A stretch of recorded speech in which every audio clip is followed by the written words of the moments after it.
All right, we hope you enjoyed the national anthem and the alma mater. And in this only non-section game of the season, Darren, what do you see as the keys to ensuring success tonight for the Trojans? First key to success for tonight, Sean, is stopping the run. Obviously, last year's heartbreaking playoff loss, South Park ran the ball very successfully, so it's paramount that the North Catholic Trojans stop the run tonight. Second key to the game is pass protection. North Catholic's utilized the long pass to great success this year, so the offensive line needs to keep protecting Joey Prentice so he has time for those longer developing routes. And lastly is win on special teams. North Catholic has so much success this year on special teams. It's really helped put their offense and defense in advantageous situations to help keep those wide score gaps we've been seeing all year long. Yeah, I noticed that you picked up something from all three phases of the game there, Darren. Defense stopping the run, offense protecting the quarterback, and then continuing to do an excellent job on special teams like they have all year. I know that you, like me, were at that playoff game last year, which was just really a heartbreaking loss. And actually, the only North Catholic games I'd seen before we've seen a lot of blowouts this season had been 3 playoff losses.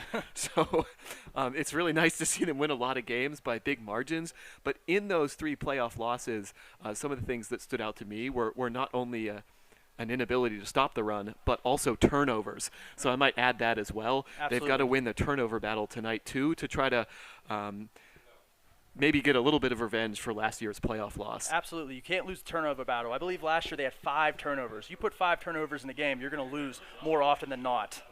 Yeah, and one of those turnovers was on a drive that if they had just gotten a few more first downs, they could have iced out the game and ran the clock down to 0. Yes, if we were able just to fall on that ball and not even just punt it away, we probably win that game. But that's the game of football. Sometimes the bounces don't go in your favor. So hopefully tonight North Catholic continues to play a well-disciplined game, a clean game. And I think if they come out with a clean, disciplined game, like I said, I think we'll see another North Catholic victory.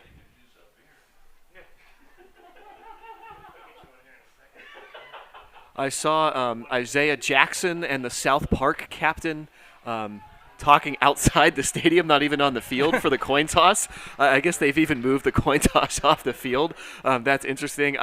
I walked by pretty quickly. I don't know who's going to get the ball first. I don't see how a football play is any less dangerous than 2 people meeting out at midfield, but hey, I guess everything for the name of safety. And I think it's been this way in all the games that we've done, Darren. North Catholic kicking the ball off first, letting their defense go out there on the field and try to make a stop. And we can pay attention right away to one of your keys to the game, which was stopping the run.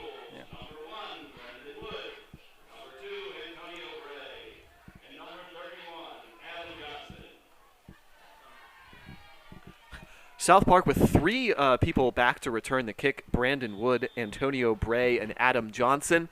Daniel Long, of course, will kick it off for the Trojans. He boots it down the field. It's going to hit at the 20, and it's picked up by, that looks like Brendan Wood, and he's met before he gets to the 30-yard line by North Catholic, and he's tossed down by, looks like Robbie Kress, a junior on the kickoff team. Put him down with authority, setting a tone right on the first play of the game. Yeah, maybe that's a great point there, and North Catholic is probably trying to send a message with this game that they have improved from last year, and they're going to try to really make that undefeated record stand out, and also that more than 40-point margin of victory. We're probably not expecting a game that is that lopsided tonight, but we'll see what happens. And the first play is going to be a run out wide to the right, and there's room for the South Park running back. He makes a cut up the middle, and that's going to get him 4 or 5 extra yards. He's out to the 42-yard line, and right away a rushing first down for the Eagles. Yeah, the outside defender needs to set that edge. If you're able to set the edge, you're forced that running back inside to the other defender scraping across the field to make the play. So let's see how these North Catholic defensive end and outside linebackers do setting the edge. So when you talk about setting the edge, is that designed to get the running back to cut back into the middle where there's more defenders? Yeah, you don't want to get hooked in. They call it a hook block. So you don't want to have that cut down that lane to the outside. So. And this time, South Park runs it right up the middle, and another decent chunk of yardage. It looks about 4 or 5 yards, almost to midfield. And the carrier for them is Adam Johnson, a 5'6" junior running back who also plays defensive back.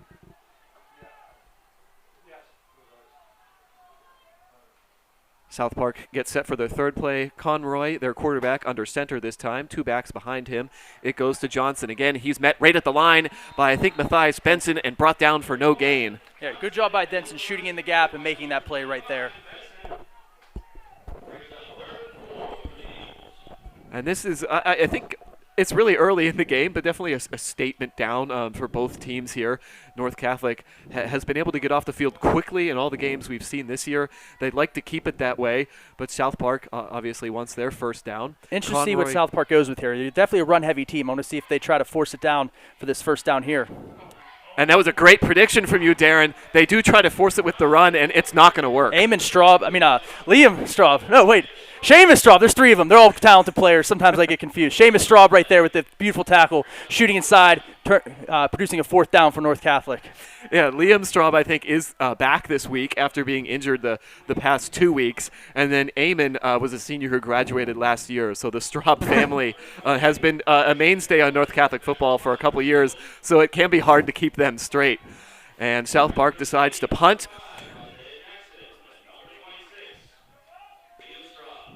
Jackson and Liam Straub are back. The punt is almost blocked, but it's a really high punt. Fair caught by Jackson just inside the 20-yard line, and that's where North Catholic is going to start on their first drive. It looked like South Park, a couple good initial running plays. Did you see anything on the last 2 running plays that didn't go anywhere that was different from the first? Definitely the first one was more of an outside run, like I said. So not as much success for South Park on the inside run. So we'll see possibly if they try to make that adjustment and see if they try to attack the Trojan defense on the outside running lanes. Yeah, that's definitely a great point. The last 3 runs were all up the middle, and they did not go anywhere.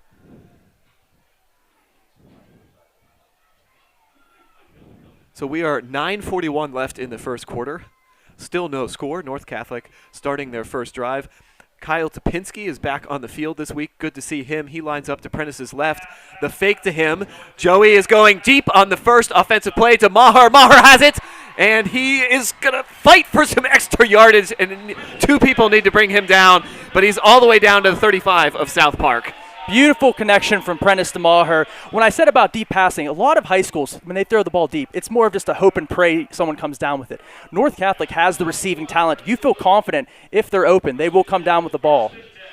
And I'd also want to point out great protection for Prentice. He had all day to throw that ball, and that was one of your keys, Darren. And this is going to be Topinski running to his left. He cuts it back up the middle and falls forward for about 4 yards. It's going to be 2nd and 6 for North Catholic coming up. Stress the fall forward there. He definitely delivered a blow to the linebacker making the tackle on that play. We saw a bevy of North Catholic running backs last week, and it's nice to see starter Kyle Topinski back, and he's by far the biggest of those North Catholic running backs and will look to deliver a lot of those punishing blows tonight. Prentice is going to keep it and throw it, and maybe a lateral. I don't know if that was a forward or a lateral there. Isaiah Jackson was there, but the ball hit the ground and rolled out of bounds. They're going to rule it an incomplete pass, so no loss of yardage there. South Park seemed to defend that option really well, Darren. Yeah, they definitely stayed home, played between the quarterback and the running back well, so great play by South Park right there. Oh, no, and now they do rule that that it was a lateral. It's going to be 3rd and 12, so North Catholic does lose about 5 yards on that play. 3rd down and 12 here. Prentice will be about 4 or 5 yards behind the line of scrimmage. Topinski to his right. Maher split out to the right, and then Jackson and Maziarz to the left. He's going to go deep down the sideline again to Maher. Maher fighting for the ball. Catch! Just grabs it away from the defender and walks into the end zone. Maher did a thing we call little boy. He just hit that defender right there. Beautiful play by Maher. High pointing the ball. Big body receiver, and that's what you want for a big body receiver. Use his size and physical prowess to come down with a touchdown. Beautiful play by Nick Maher. The South Park defender is kind of flexing and stretching right now. Like Maher almost banged him up a little bit, just fighting for that jump ball. Sean, I'm going to be honest with you. Sometimes when you get beat that bad, you want to look for an excuse. So I think he might be stretching out a little bit of his pride right there after getting posterized by Nick Maher on that play. Yeah, NBA Finals coming up tonight, so posterized is a good adjective. and that's going to put North Catholic up 7-0 with 8:40 to play in the first quarter. The extra point added by Ethan Marsico.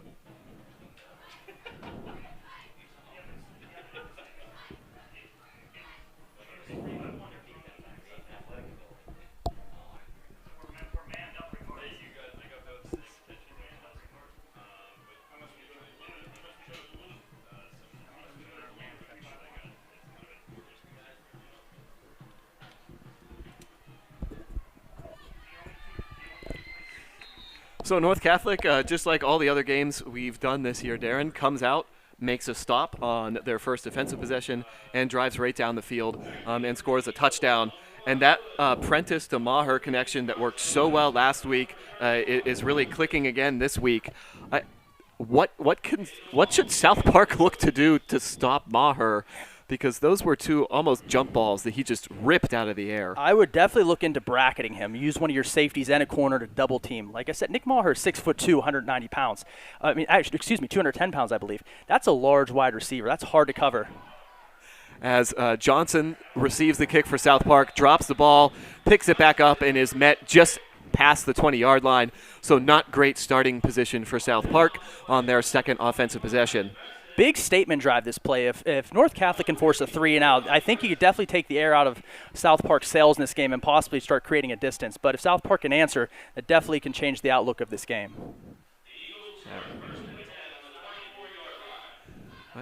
We have 8:34 left in the first quarter.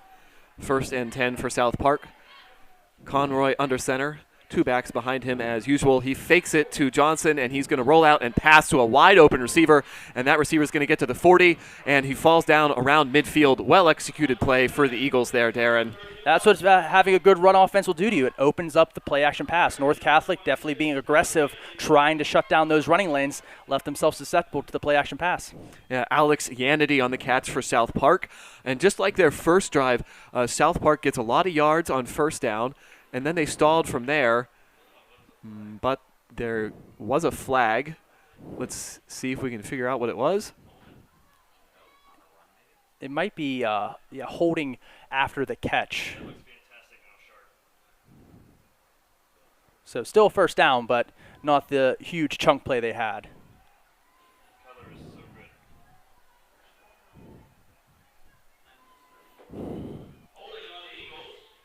Yeah, as you say, Darren, that is going to be a first down.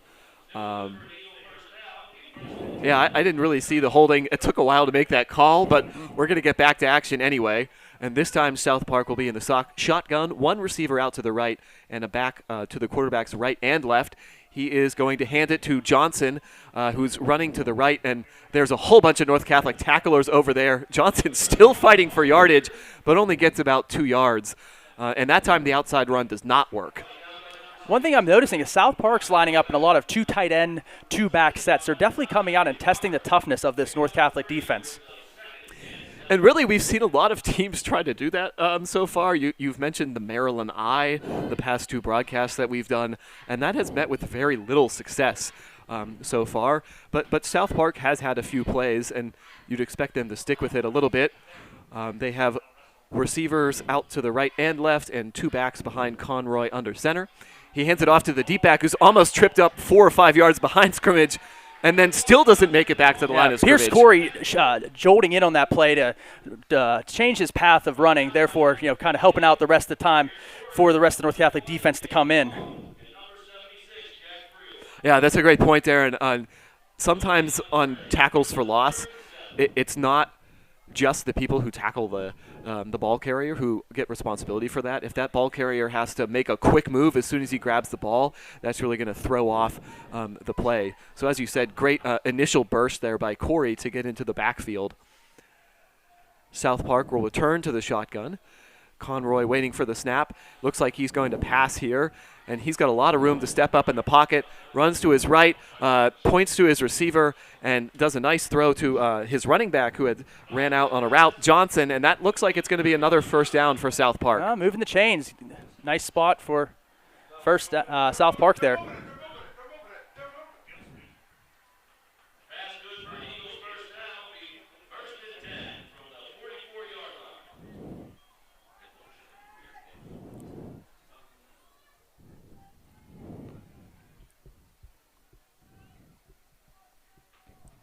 So that is now South Park's third first down already here with 6 minutes and 15 seconds and counting in the first quarter. That's probably the most successful first quarter that we've seen against the North Catholic defense so far.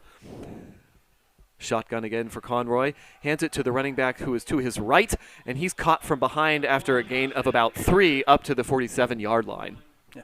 South Park is using a lot of the same principles of that read option that North Catholic uses. So it kind of does take away some of the defenders, having to stay home, make sure the quarterback doesn't pull it and run, which does, helps out with some of the running lanes.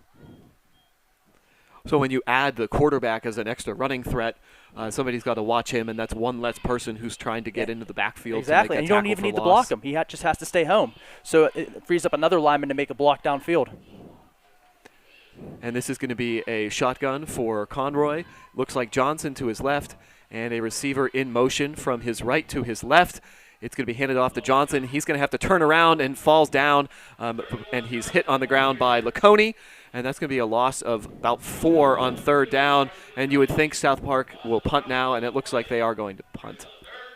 No, I'm sorry. That's 3rd and 10. They just switched the down markers so quick. I'm interested to see the North Catholic pass rush in this play. Last time, South Park had a lot of time to throw, step up in the pocket, leading to that first down. Let's see if the pass rush can get there a little quicker this time. The ball is in Conroy's hands. He is looking to pass. Only a 3-man rush for North Catholic, so Conroy is scrambling around. Obvious hold on Daniel Long there.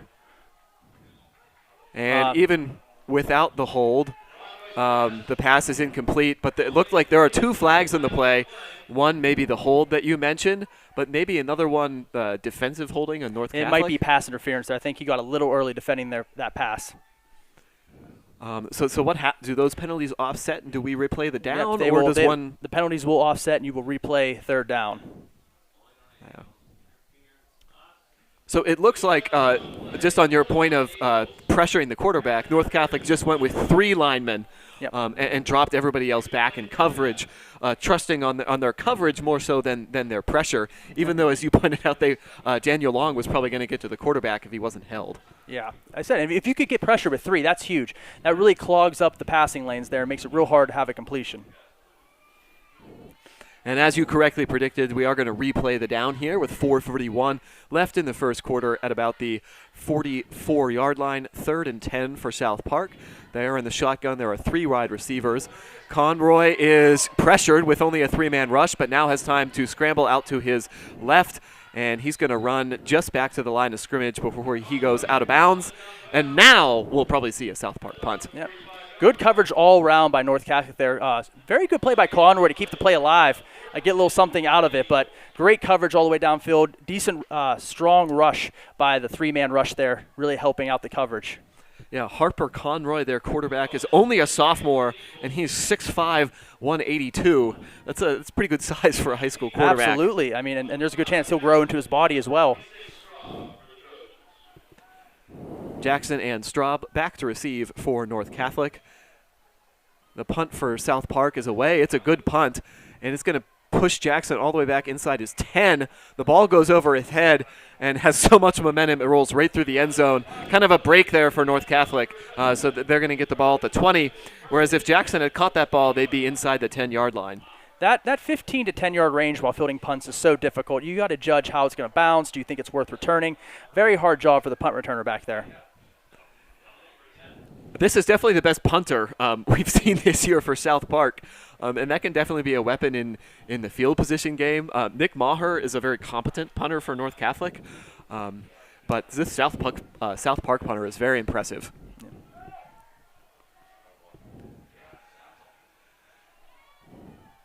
And as usual, Prentice receives the shotgun snap, fakes to Topinski, looking to pass, and he's going to throw deep down the left sideline. Coming back to the ball, but not catching it that time was, I think, Fennell? Yeah, Jack Fennell on that play. A lot of grabbing down there. Surprised not to see a flag, but I guess they're letting him play a little bit today. Yeah, and maybe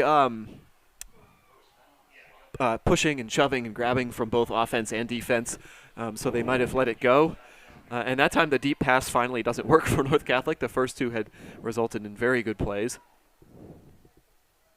Prentice gets the snap, hands it to Topinski. Topinski running to his right, and he's not going to be able to get to the sideline. Brought down at the 15-yard line for a loss of 5, bringing up a third and a very long for the Trojans, 3rd and 14. And this is a big possession for South Park, forcing a punt here. Maher will almost be punting from his end zone, so South Park would be guaranteed to get good field position. North Catholic, even if you don't get the first down, you want to get some yards, so you can give Maher a little room. And what did you see on the flag there, Darren? Just early start by South Park. Really surprising because South Park, as long as I've been around, I'm a South Hills person myself. South Park's always been really well coached, so I'm surprised to even see an offside penalty from them. We saw a lot of those in our first broadcast against Valley, where if it was like 3rd and 4, Prentice would just get the first down by drawing the other team offside. Nice to see it work here to get a 3rd and 10. Prentice receives the snap, looking to throw to Maher, and he was open, but Prentice overthrew him a little bit. He's kind of upset with himself. That was a great cut by Maher to get open. And it looks like they can just keep returning to him again and again because Maher is really getting open quick.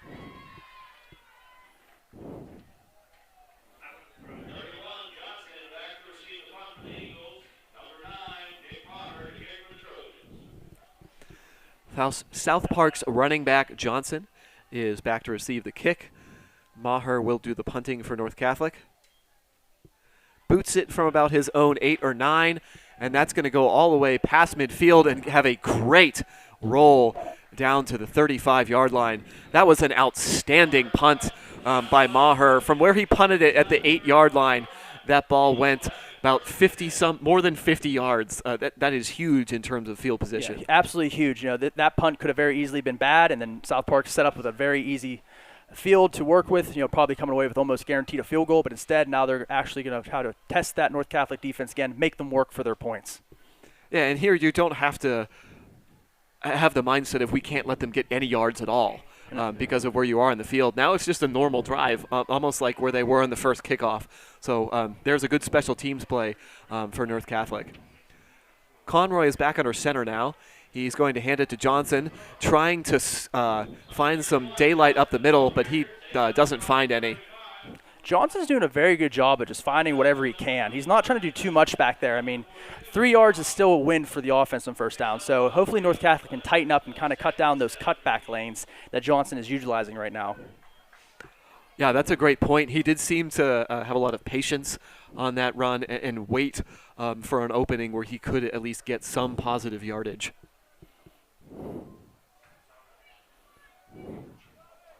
Conroy under center, only Johnson behind him, but definitely, as you said, multiple tight ends, 2 receivers out to the quarterback's left. It's going to be a play-action fake. Maher can't quite get him. He throws it to Johnson. That's just going to be an incomplete pass. Nice adjustment by Conroy to not take the sack on that play.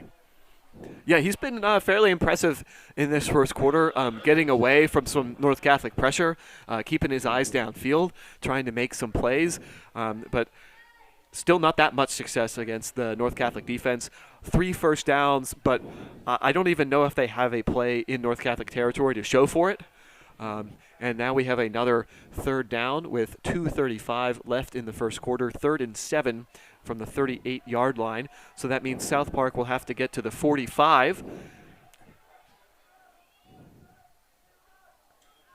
Conroy in the shotgun, looking to throw for it on this 3rd and 7, goes out to the right, throws it deep down the field. He's got a receiver open, and it's overthrown. He'll probably want that one back. That could have been a touchdown for Brendan Wood if Conroy had been able to hit him. Absolutely, but good pressure by North Catholic. Once again, forcing him out of the pocket. But once again, Conroy delivers a dart on the run. This kid is something special, I think. And we've got another flag on the play. Probably against South Park, maybe holding. And, of course, North Catholic's going to decline that penalty and force them to punt.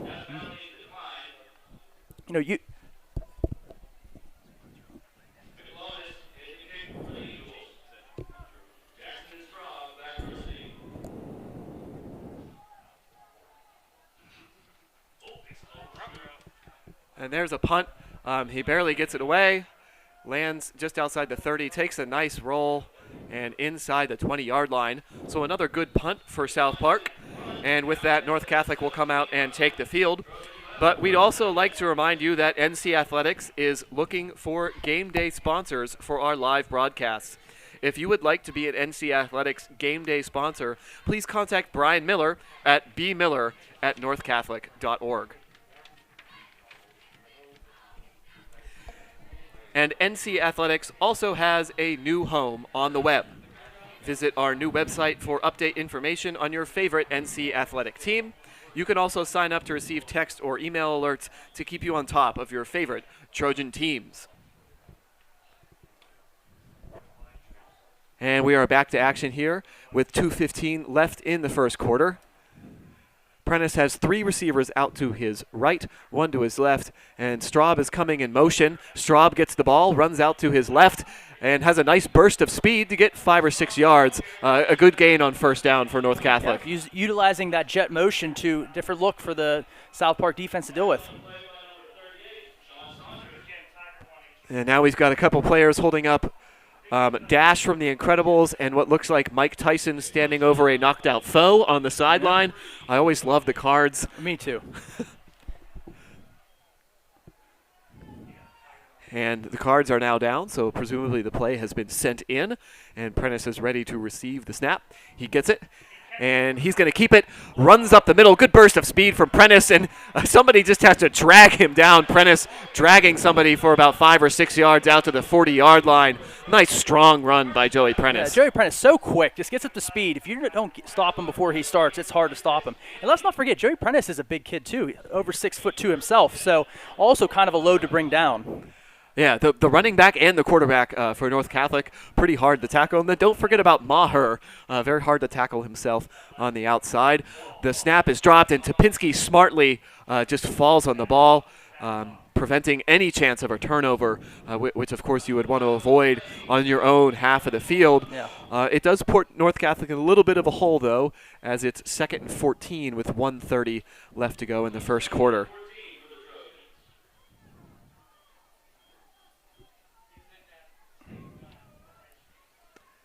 Three receivers to the right. Topinski right to Prentice's right. And the handoff is fumbled there, but Joey Prentice picks it up, and he's going to get the ball after another loss of about 5 on the 30-yard line. And this is going to be a 3rd and very long for North Catholic.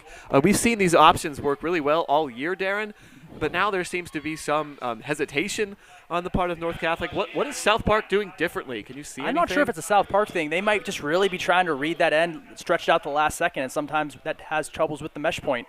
So we'll see if that continues to be an issue moving forward. Could it be like maybe unfamiliarity between Prentice and Topinski after a week or two off for Topinski? Possibly. Just sometimes you just have those games where you're just not as tight as you usually are. I think definitely Coach O'Shea will address that. That's a big part of their offense. They'll definitely need to clean that up moving forward. Yeah, 2 plays in a row where the ball hit the ground for North Catholic, but fortunately they fall on it, so no harm really done other than the loss of yardage. And with 36 seconds left in the first quarter, it is 3rd and 19. So this is going to be hard to pick up. Normally, when I watch NFL games on Sunday, you see a pretty conservative call, something like a screen pass or just a run. And maybe something similar here for North Catholic? Possibly. I was real curious to see what the play call will be. I mean, usually you go conservative, a draw, a screen, maybe keep the ball in your hand. Maybe if a big play breaks, awesome. But if not, keep the possession, try to change field position. But with Nick Maher out there, you're almost tempted to maybe give it a shot. A jump ball to Nick Maher is almost a safe play. Yeah. Because Prentice has a good arm. Maher is going to be 30, 40 yards down the field. That's like a punt, with a chance that Maher is going to catch the ball and the possession continues. I'm interested to see. So he's on the side of the trip. So they might be using those other receivers kind of as decoys to run off the other defensive backs. I don't see any deep safeties.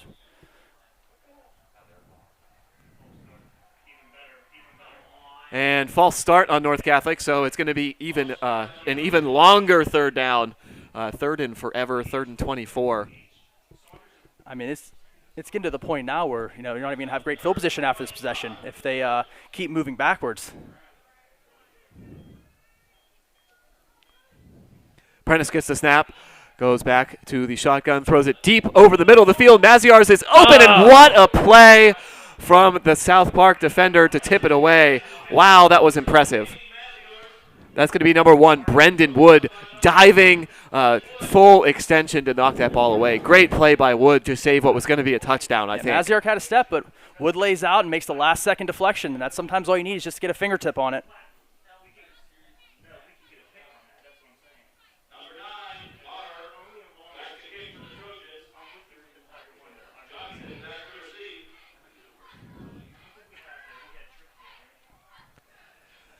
Maher is back to punt. Johnson back to receive. The kick is away from about the 13-yard line. It's another end-over-end. Good boot. Takes a couple bounces. Johnson picks it up, and I don't know if that was a great decision as he's met immediately by 4 Trojans. I'm surprised he tried to return that. I thought he signaled for fair catch there. That should have been a penalty if he signaled for fair catch and tried to return it. And with 20 seconds left in the first quarter, this will probably be our last play unless it's an incomplete pass or something that stops the clock here of the first quarter. And definitely the closest first quarter that we have seen so far this year, Darren. But still the Trojans up ahead 7-0 right now.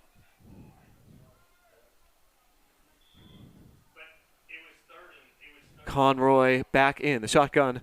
Running back to his right and left, and there's going to be another penalty. There have been a lot of penalties here in the first quarter that's really messing with the flow of the game, Darren. Yeah, another penalty on North Catholic, offsides right there, trying to get a little head start on that first down play. And that's really rare. I don't know if we've seen an offside penalty yet this year. We've talked a lot about how disciplined this team is. And now we've seen 2 plays in the last offensive series where they put the ball on the ground, 1 offside penalty.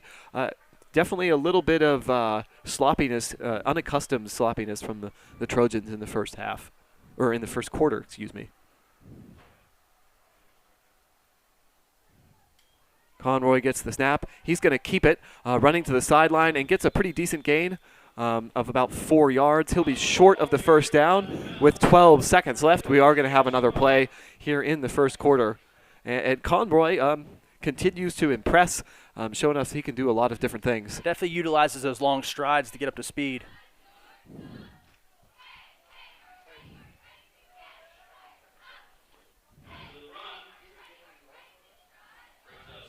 It really looked to me like he gained some positive yardage, Darren, but it's still 2nd and 5. I mean, when you start, 3 yards back, 4 yards back in a shotgun, moving forward sometimes still just getting to the line of scrimmage. And this time he's going to hand it off to Johnson, who makes the first player miss, but then cuts back up into the middle and gets hit right away. Maher with the initial penetration, then Pierce Corey coming in to clean up that play. So I'm seeing a lot of good penetration by the North Catholic defense right now. Yeah, as you've mentioned early on, South Park is not having much success running the ball up the middle, which seems to be a staple of their offense as they're going to it again and again. So it's a real positive for North Catholic that they are stopping that run. Absolutely. You want to take a team out of their game any way you can. And here at the end of the first quarter, we are excited to welcome 8th graders to our campus in Cranberry this evening to experience our North Catholic Trojan spirit. Tonight is our Scarlet and Gold Day for all 8th grade prospective students. The evening's events include a tailgate, live streaming of tonight's football game, the JV cheer performance, a bonfire, and student-guided tours. It's a great evening for our guests to learn more about North Catholic and feel a part of the school community. On behalf of North Catholic, we welcome the class of 2025 to our campus tonight.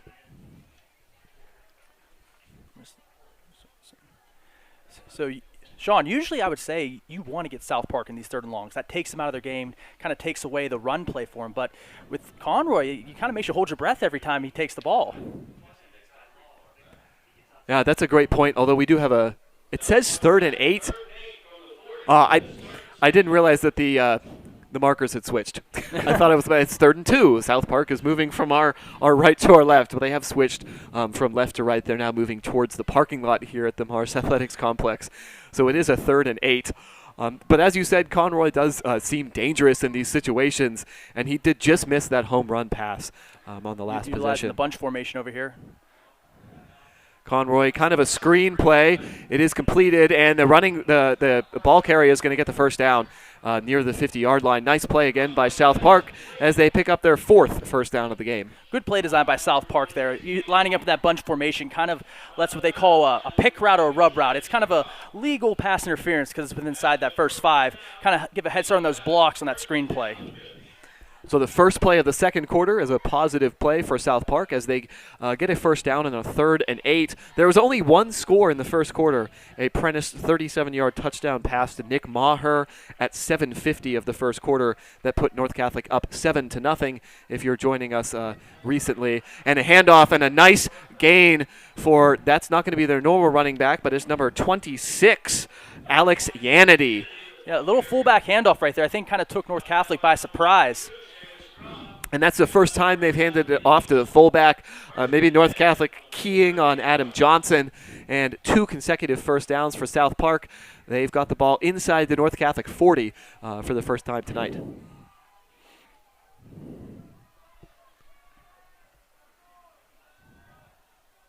Conroy will be under center, a fullback and a running back behind him. Wide outs to his left and right. And he's going to do a play-action fake, almost gets tackled before he throws it. A quick pass to probably one of the tight ends, and it's Yanity again, but he's tackled immediately. Yeah, great coverage, great pressure, tight all over the place on that play. Yeah, when the quarterback barely has time to throw the ball, there's not much that you can do. Just pressure all over the field there from North Catholic. Conroy looks a little walking gingerly right now. Let's see if that hit kind of pays a toll on him.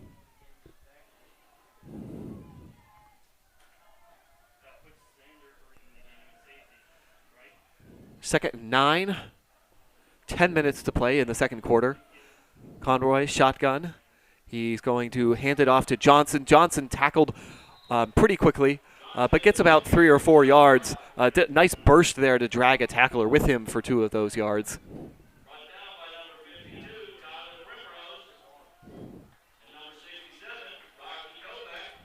One thing that's great about the North Catholic team is they're so deep. I mean, you have guys that can cycle in and out. A lot of these, especially smaller high schools, you have guys playing every snap both ways. So having the ability to give guys a break, let them have a breather, can go a long way in some of these like tight contests. And South Park is going to call a timeout with 9:34 left in the second quarter. Big third down here for South Park. Though they've been moving the ball somewhat consistently, they haven't been able to have long, sustained drives. So trying to use this opportunity being in North Catholic territory for I believe, the first time to try to capitalize and get some points. Yeah, that's a great point there. In their first drive, I think they had 1 first down, and then they picked up 2 first downs, and now they've got 2 first downs again on this drive. But these drives have stalled. They have not really threatened to score. And so this is, as you point out, a big play, 3rd and 6, and so probably well worth a timeout for South Park. Coming out in the I formation, I'd look for a screen here or a max protect pass. And we'll see if you are right about that pass, Darren. Conroy under center. It's actually going to be a fullback run, which worked for them the first time. And bouncing off the tackler, rolling forward. He's going to be very close to the first down, is number 22, Jack Ferenczi. 4th down. For South Park. He is a yard short, but at the 30-yard line, this is definitely go for it on 4th down territory. Huge play coming up here. Maybe South Park thought it was 4 down territory to begin with. That's why they went with that fullback veer.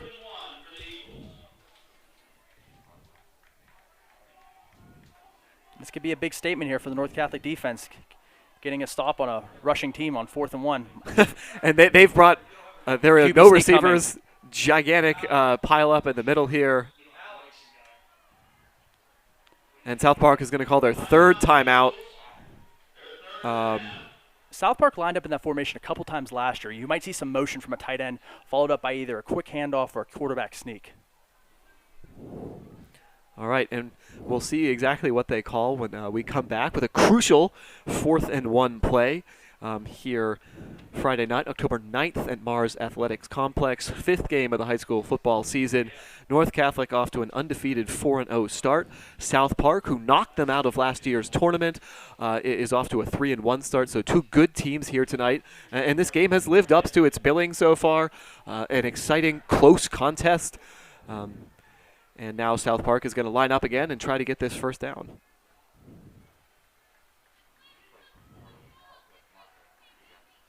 So I'm counting at least 2 to 3 extra linemen. You have a offensive lineman in the backfield. It is that quarterback sneak, which you had mentioned, and they get a huge push. And 4 or 5 yards is a lot of yardage to gain on a quarterback sneak, and that's going to be a first down for South Park. I mean, that's why you have the lineman in the backfield kind of push the pile after he hits it. So good play design by South Park once again. Is that legal to push the ball carrier from behind forward? It's kind of the hidden art of football. You're not supposed to do it. You know, sometimes some refs might call it if it's completely obvious, but usually they let that one go. All right, so another first down for South Park. Ball on the 25-yard line. Conroy under center. 2 backs behind him. It's going to go to Gandy, the fullback. He goes to his left, picks up a couple yards before being brought down in the middle of the field. Having a lot of success with that fullback handoff. Just a simple dive, kick out the end, up the middle.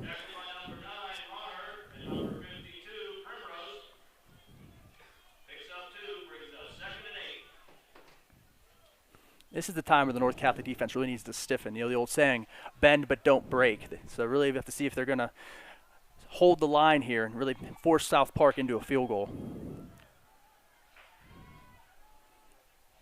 Conroy now back a couple yards behind the line of scrimmage. Running backs to his right and left. 2 receivers to his right, 1 to his left. He's going to throw. He's pressured. Forced out of the pocket to his right. Throws back across the middle of the field, and Johnson is absolutely crushed. Wow. But Johnson gets right back up, too. Kudos to him for getting up off the field after that big Cody hit. with the big hit there, definitely delivering the boom. Not playing the ball, though, while delivering that hit. So it wasn't a dirty hit by any stretch of the imagination. Yeah, just a huge hit, and not in the helmet area, which is really what football is trying to avoid with all of the information that has come out about concussions. Just a clean, very hard hit by Laconii, and maybe they're going to think twice before they throw it over the middle of the field again. Conroy continues to extend plays, though. Let's see if North Catholic defense can get him in the backfield for once. And he's going to pass again, is Conroy. Looking down the field, being chased out to his left, and again they can't bring him down in the backfield, but it is a sack this time as he's going to take a loss of about 2 or 3 yards. Chooch is working so hard he lost a shoe out there. No, that's a great point. Chooch running to the sideline holding his shoe. That definitely makes it hard to play without a shoe. Hey, Darren. And that was great pursuit on that play by Jack Friel, really forcing South Park Conroy looks to like get it's to the going for it. They're in sideline. that little bit of a no man's land for high school football. You know, kickers aren't as developed, so sometimes it's not worth it trying for the field goal, give up more field position, so might as well give it a shot. A 40-yard field goal that would be pretty outstanding for high school. So not really a surprise that South Park is going to go for it. It is 4th and 12 from the 26.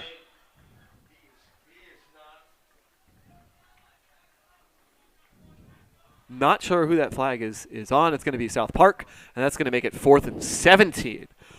And now, do you think about punting here with a 4th and 17, or is this still that you should probably go for it territory? Once again, punters aren't as developed either, so it's hard to pin them down. So, you know, a touchback at this point only nets you a 10-yard loss. You know, you're only losing 10 yards if you get sacked in the backfield, maybe 15. So at this point, you might as well go for it, see if you get lucky. And that's exactly what the Eagles are going to do. Conroy rolling to his right, throwing that way, and it is completed and tackled by Prentice at the 20-yard line. They got back to the line of scrimmage, but no more. And there's that bending but not breaking that you mentioned, Darren. The Trojans come up with a big stand. Absolutely. And like I said, that feels good. You know, even though it was a long down and distance, stopping a team on 4th down, not giving up any points, you're still up 7. Let's see if they could come back together, have a clean offensive drive, and really move the ball like they did the first couple possessions. Yeah, the last 2 possessions for North Catholic, we are so used to seeing them move with ease down the field, and especially the last possession with a penalty and 2 fumbles was really strange to see. 3 receivers to Prentice's right, 1 to his left. Prentice going back, and it's a screen to Topinski. He doesn't catch it, but he wasn't really going anywhere. If he did, there was 3 defenders right around him, Darren. Yeah, nowhere to go on that. It's not the end of the world, him letting it go through his hands. Come back with a 2nd and 10. South Park really seems to have sniffed out some of North Catholic's favorite plays, like that screen there. And the option plays, we haven't seen those work too well tonight. I mean, what has worked has been Prentice to Maher. I mean, as time goes on, you have more film. You're a little bit more prepared than every team before you. And this time, Topinski keeps the ball, gets to the sideline, and is tripped up. That's a nice tackle by the South Park. It looks like Johnson to bring Topinski down before he could get more than 4 or 5 yards.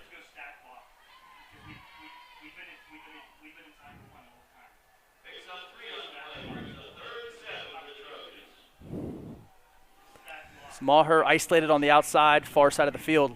Let's see if it's time to go to him. Prentice trying to force South Park offside. Doesn't work this time. Now they look towards the boards on the sideline. The play has been called in. Topinski switches from Prentice's left to his right. Prentice has got the snap. He steps up and flings the ball downfield and just over Nick Maher's outstretched hands.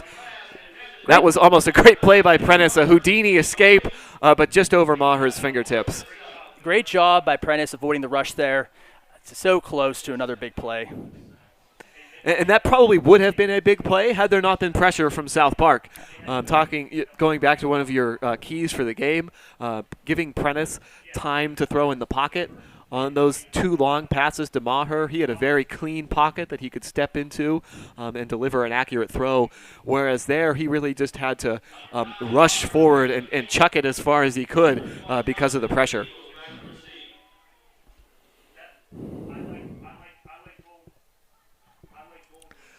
Maher will now punt it away. He takes a long time to punt it. That was really strange. And it's another good punt from Maher. And it's going to be picked up at the 39-yard line. I mean, in that situation, South Park was letting everyone go back for the return. There was no rush. Why not let your coverage team get down so when you kick it, they're there waiting? Yeah, I think that's a smart play from Maher, realizing that no one is rushing at you, giving your team time to get down to the field, and that totally negates the opportunity for a return on the part of South Park. North Catholic could use a really big stop here. They've been kind of losing a little bit of ground in the field position battle, so a 3-and-out would go a long way to their cause right now. And that, I don't know if they've had any so far tonight. I don't think they have. And they've had a lot of those the first 2 weeks. And yet another not a procedure penalty. Timeout, North Catholic. Their first of the night with 6:03 here in the second quarter. The score is still only 7-0, which is a change from the previous 2 broadcasts that we have done. Last week against Burrell, it was 28-8.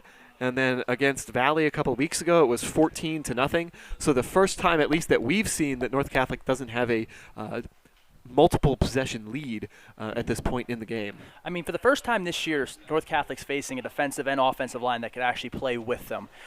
All year so far, they've been overwhelming offensive and defensive lines.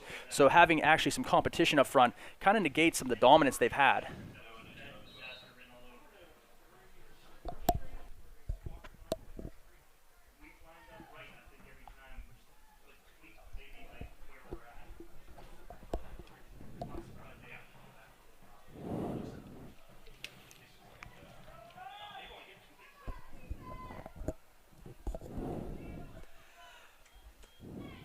There's a receiver in motion from right to left, but Conroy is going to give it off to Yanity, and he just gets back to the line of scrimmage at about the 40-yard line. Great job by Tyler Maziark staying home, not letting that jet motion carry him away, being in position to make the tackle on that inside handoff.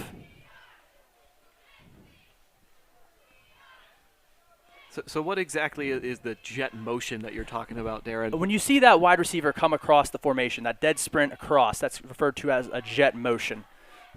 Sometimes the receiver takes the ball. Sometimes it's there just to show what the coverage will be. A lot of different things you could do out of that. Kind of a spread formation here from South Park. 3 receivers this time. Conroy will pass, takes a shot down the right sideline. It is caught, but that's going to be out of bounds. Maziar's maybe forcing him to catch the ball out of bounds. And that is the receiver that they've targeted, Brandon Wood, on their 2 deeper throws down the field. So he is probably the person we're going to have to pay attention to on the North Catholic side of the ball. Yeah, good job by Maziar, kind of pushing him to the boundary, not letting him have a whole lot of the field, so forcing that incompletion by him going out of bounds. And this brings up a 3rd and 10 with 5:17 left in the second quarter. And the Trojans are on the verge of getting that 3 and out that you asked for, Darren. The snap. Conroy hit in the backfield this time. Primrose with the big pass rush, beautiful rip through and swim for the sack. And that's the first time they've gotten to Conroy. Nice, as you said, a statement there from the North Catholic defense. We can not only stop you after you get a few first downs, we can stop you right away. And now maybe they can look to flip that field position. But South Park's punter has done a good job all night so far.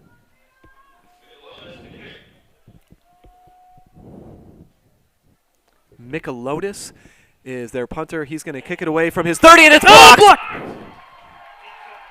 It is blocked, and that is Matthias Benson using that 6'5" frame again for his second block of the season. And again, it's Straub picking up the ball. Straub comes up a little lame with his right shoulder. Hopefully that's not a big issue and just a stinger. And that is a huge play from the special teams. Again, something that you mentioned, Darren. Your keys to the game are looking great right now.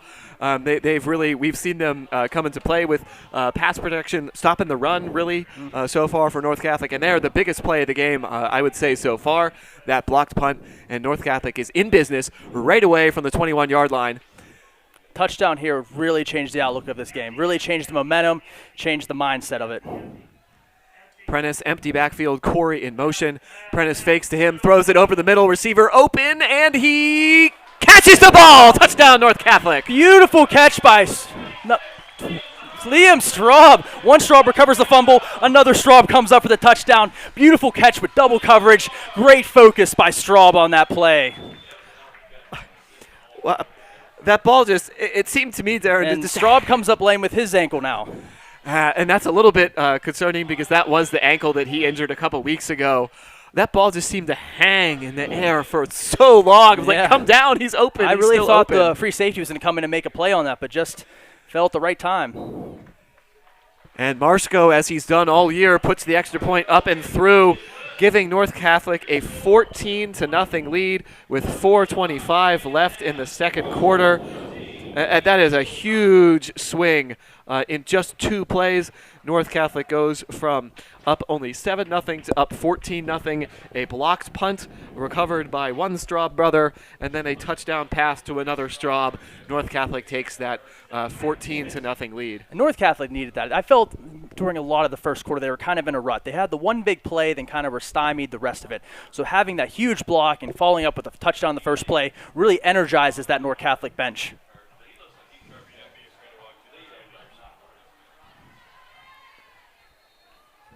And a lot of excitement here from the cheerleaders tonight and also from a little bit bigger crowd now that some of the restrictions have started to ease.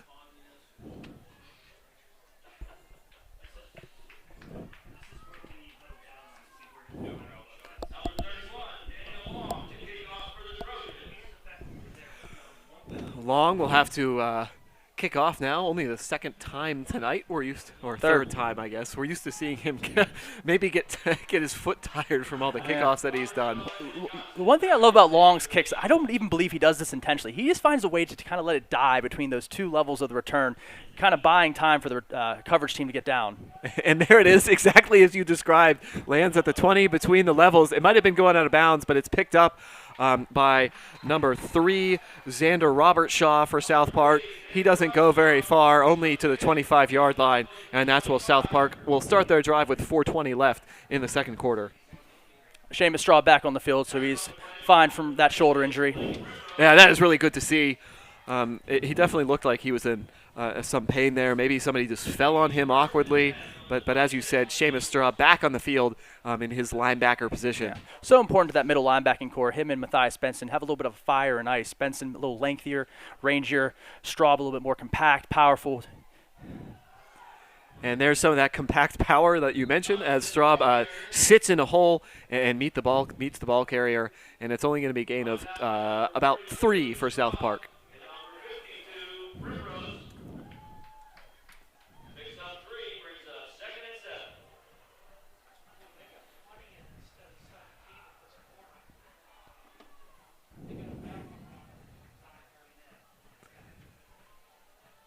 Second and 7 for South Park. Power formation, I formation, going to be handed to the deep back Johnson, and he almost falls down in the backfield and is just swallowed up. 72, Chooch, clogging the holes like a young Casey Hampton out there. Casey Hampton is one of my all-time favorite Steelers. How can you not love Big Snack? Yeah, he was just a massive human. One of my favorite stats is that a hippo weighs about 2.5 Casey Hamptons. Oh, interesting. I would actually like Casey Hamptons to be the official unit of measure for all things that are above 1,000 pounds. Let's see. False start. Oh. Pinsky playing a little defensive end now. Yeah, and that, I think, goes to show the North Catholic depth that you talked about earlier. They're able to bring in a lot of people on the defensive line so that those players are always having the energy to get to the quarterback. Although it looks like Rocky Kopak and Tyler Primrose are out there pretty much every play. Yeah.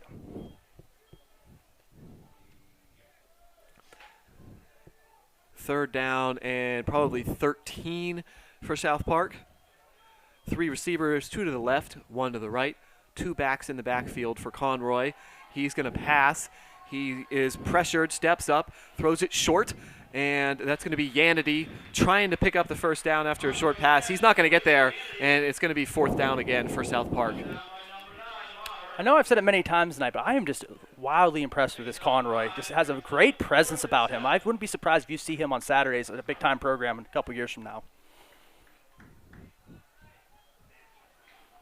Yeah, and only a sophomore, so yeah. You figure he's only going to get better. He has done a great job, except for the one Primrose sack, avoiding pressure and making something positive happen. It looks like he's back to punt this play. Look, different formation, different punter than usual. You're right. And he's actually a pretty good punter, too. That's going to land at the 40-yard line. Isaiah Jackson's going to pick it up. Looks like he's got room to the sideline. But he's caught from behind by South Park's running back, Johnson, playing good defense there, as Jackson looked like he was going to break a big return. Still some good yardage out to midfield with 2:12 left. Classic time for a 2-minute drill here, Darren? Absolutely, and this drive could be a killer. You go up by 3 scores and receive the ball starting the second half. That could definitely take the wind out of the sails of your opponent.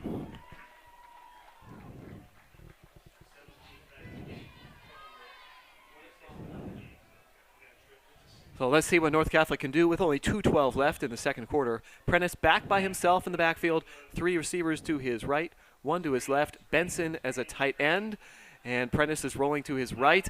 He's going to step up. He's going to throw deep. There's a little bit of separation. It is caught by Laconey. Once again, great protection, great throw. Great focus by Laconey, having to go back on the ball a little bit. Like I said, Sean, these North Catholic receivers so deep but so talented. Wow, that's just so impressive that they have multiple receivers. Straub, Maher, Laconey now, who just make great plays on those deep balls thrown by Prentice. And North Catholic knocking on the door for a touchdown here, 2 yards away. And now they have all the options in the world to get this play. I mentioned it last week, Sean. You know, a lot of high schools, you have 1, maybe 2 guys you feel confident throwing the ball to. North Catholic has 4, 5, 6 maybe. I mean, I've seen so many different receivers make plays this year, and hard plays, high-level plays. You just have to be impressed by this North Catholic offense. Yeah. And another thing, you mentioned it briefly to point out about that play is how much time Prentice had to throw the ball. When he's had time tonight, the receivers are open way down the field, and it's resulted in big plays. Absolutely. That spread formation they used, kind of, there's no running back, but it makes the defense account for all the options in the passing game. Gave them a little bit of time to throw that ball downfield.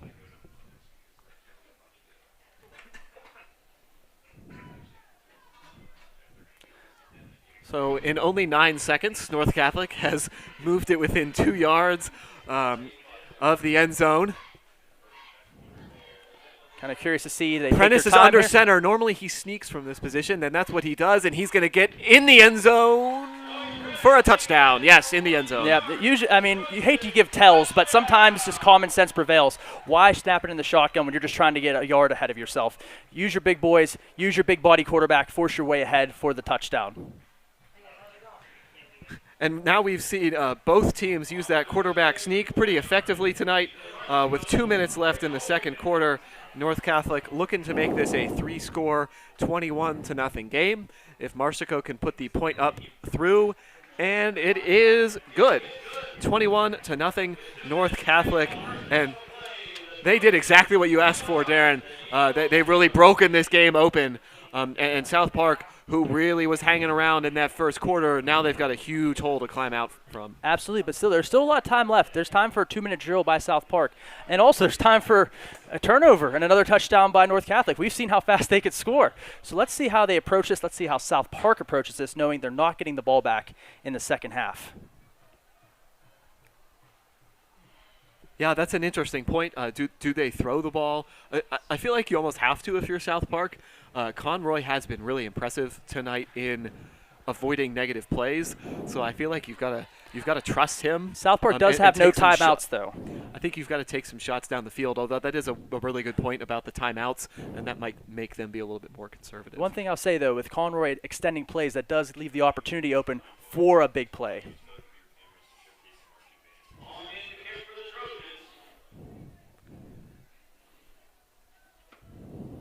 Daniel Long set to kick from the 40.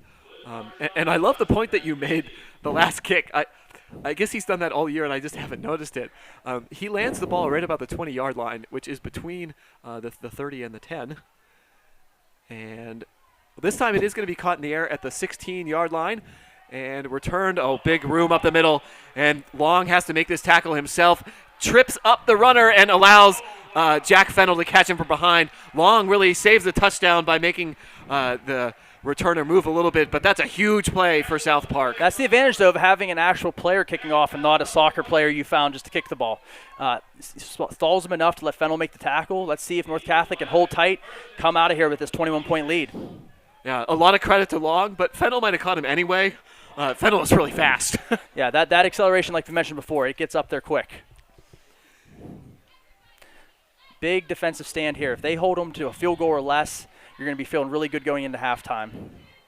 Yeah, definitely. Probably because coming off of a letdown off that really long return, North Catholic special teams have been so good all year and really letting the team down there. Conroy, quick pass, slant over the middle for about 5 or 6 yards. That's not necessarily a bad thing to give up for North Catholic because South Park cannot stop the clock. 1:40 left here. Surprised they're even going back to the huddle. You think they would just kind of call it at the line or look for some hand signals, but still having a quick huddle between plays. And it looked like only a huddle for the linemen. The receiver split out to our right. Didn't even have time to get into the huddle. Conroy is going to hand it off to Johnson. Running to his right, cuts it up the middle. There's a flag as Johnson's hit at around the 12-yard line. Nice cutback by Johnson, but good pursuit by the North Catholic defense. And let's see what the penalty is. It is a hold on South Park, and that's a big penalty. That really hurts. That's going to take them almost out of field goal range at this point. Let's see where they go with on this second down play.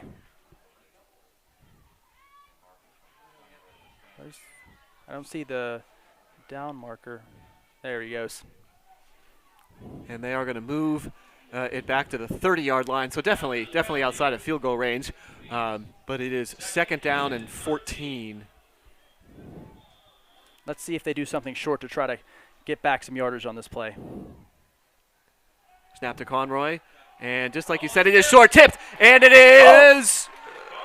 I think it's going to be caught. No, it's going to hit the ground. The referee on the far sideline is patting the ground with his hand, letting us know that it did hit the ground. Prentice, it looked like he had a beat on that ball, and then it popped in the air, and it looked like a South Park player came up with Lineman it. came through. You know what they say, Sean? Lineman hands. Lineman hands.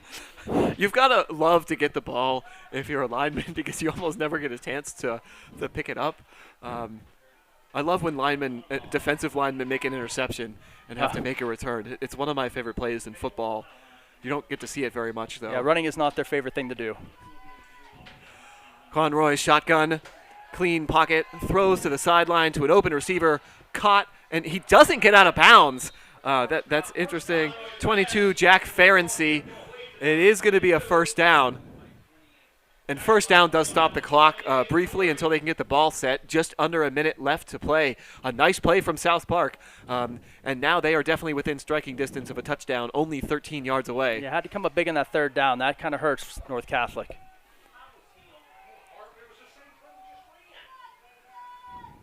Conroy, 2 receivers to the left, 1 to the right. He's back to pass. He's pressured. Has fumble! And it looked like Chooch was going to fall on it, but somebody else picks it up instead. Turnover created again by North Catholic. Sometimes the ball just finds people. It looked like it was going to Chooch, but Nick Marlar comes up with the fumble. Takes away Chooch's moment of glory. And Chooch also has his right arm in a cast. It's probably going to make it hard to pick up the ball. But as long as a Trojan player picks it up, we're pretty happy.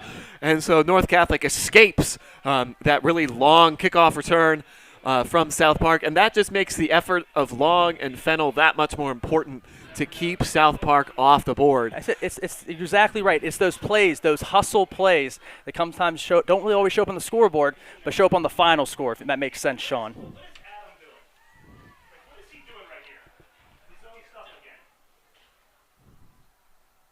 North Catholic, I think smartly here is just going to kneel the ball, and they're going to take us into the second half. I don't think are going to have to run another play as the Trojans head to the sideline. That's going to be 21-0 North Catholic at the end of the first half. We're going to recap the scoring for you here quickly. In the first quarter, there was only one score, a 37-yard touchdown pass from Joey Prentice to Nick Maher. That was at 7:40. Marsico's extra point made it 7-0. Then in the second quarter, Joey Prentice at 4:25 had a 21-yard touchdown pass to Liam Straub, and that was off of a blocked punt. That made it 14-0. And then with 2 minutes left in the second quarter, Prentice had a 2-yard touchdown run on a QB sneak. Marsico 3 for 3 on the extra points, made it 21-0. And that's going to take us to halftime.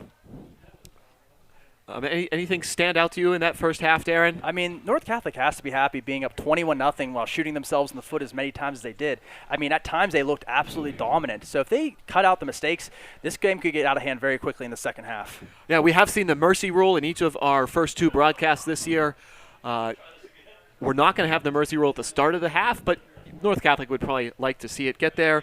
The North Catholic Marching Band is ready to take the field, and they are selling raffle tickets for your chance at winning a Nintendo Switch Lite, case, and Animal Crossing game.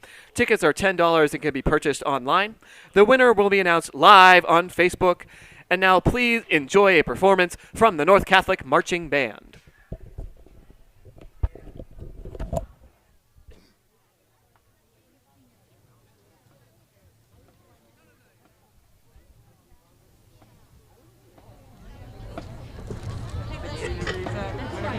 Good evening, ladies and gentlemen. Now taking the field is your North Catholic High School Trojan Marching Band. The North Catholic High School Marching Band is under the direction of Mr. Michael Rudick. Tonight, the band will present selections from the musical phenomenon of Cirque du Soleil from their hit show La Nuba, meaning Live It Up. Led on the field by drum majors Rebecca Bowman, Ellie Armitage, and color guard captain Alyssa Driucci. Please welcome to the field your North Catholic High School Trojan Marching Band.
of Mr. Michael Rudick, the North Catholic High School Trojan Marching Band. We thank you for being with us throughout this season, and go Trojans!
Welcome back to Mars Athletic Complex, week 5 of the high school football season.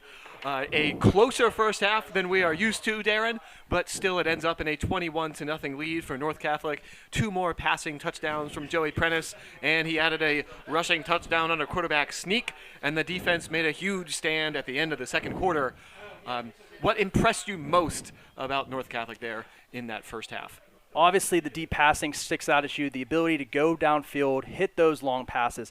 Also, I was really happy with the resiliency of North Catholic. Really bad drive there with the multiple fumbles and penalties. Pulled themselves back together. When times get tough, they pick themselves up and execute when they need to. So there's a lot of heart on this team as well.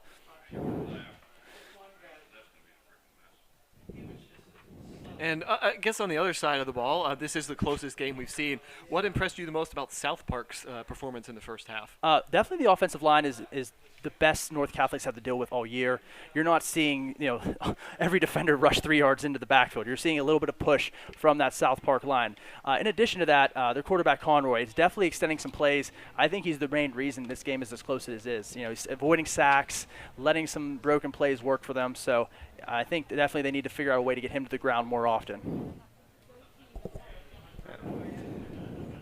And we've talked kind of all year about how good the offense is, and just to give you some stats on that, heading into the week, Joey Prentice was second in all of AAA in passing yards with 660, and leading AAA by 4 touchdown passes. He had 11 touchdowns to only 2 interceptions. And that's really impressive. The touchdown interception ratio makes you really happy. Obviously, you want at least a 3-to-1, if not more. So he's definitely in that 3-to-1 range, much better than that already. And then Nick Maher, heading into this week, was 5th in receiving with 16 catches and 285 yards. That 285 yards would actually be good for 4th among receivers. AJ Corrado from Burrell, who we saw last week, is 3rd. He's a very good receiver. I believe he's a really good wrestler, too. So multi-sport athlete. Corrado is. Yeah, Burrell, great wrestling program there. Nice. Yeah, the thing that's impressive about Maher is at this point in the season, this is game 5. People know who the playmakers are. Teams watch film.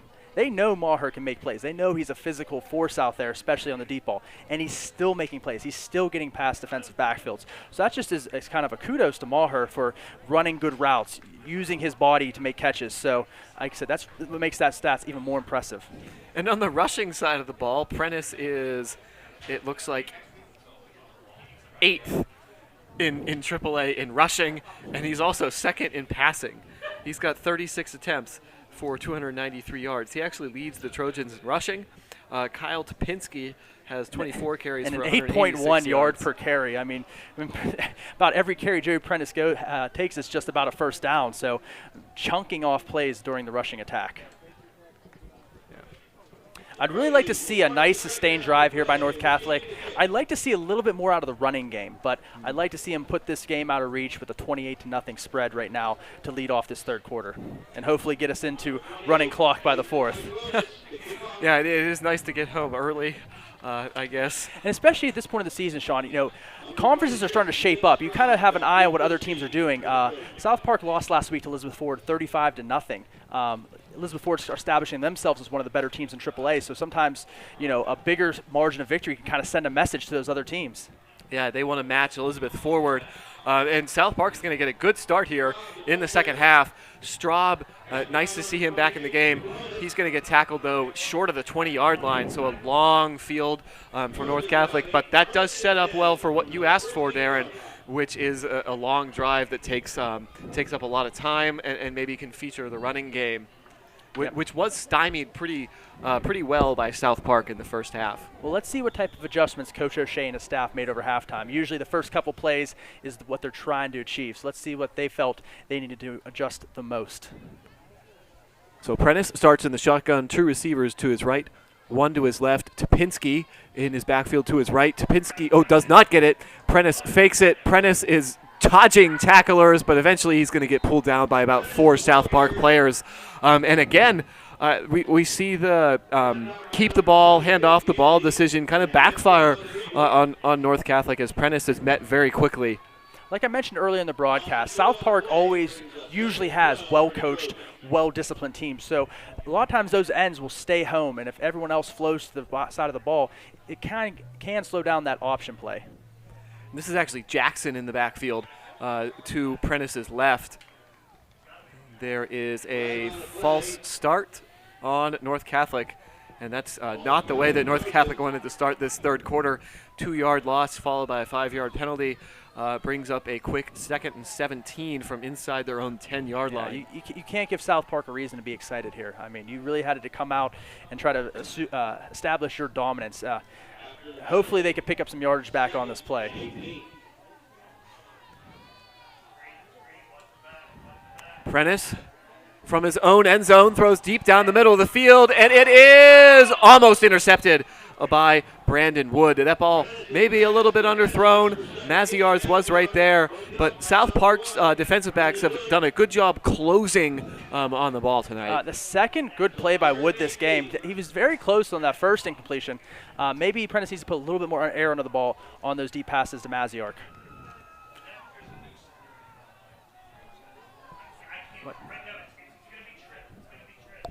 And we've got a 3rd and 17 snapped Prentice, and he is being rushed, and he's tackled in the end zone. That's a safety for South Park, and really not at all what North Catholic was looking for at the start of the third quarter. South Park gets on the board with their defense first, a safety at 11:03 of the third quarter. Prentice tried his best, but he could not get away from 3 South Park players. Yeah, they really sent the house on that one. Great rush by South Park. Not the start you wanted to see for the third quarter for the North Catholic offense. So the defense needs to come up big and hopefully have another stop.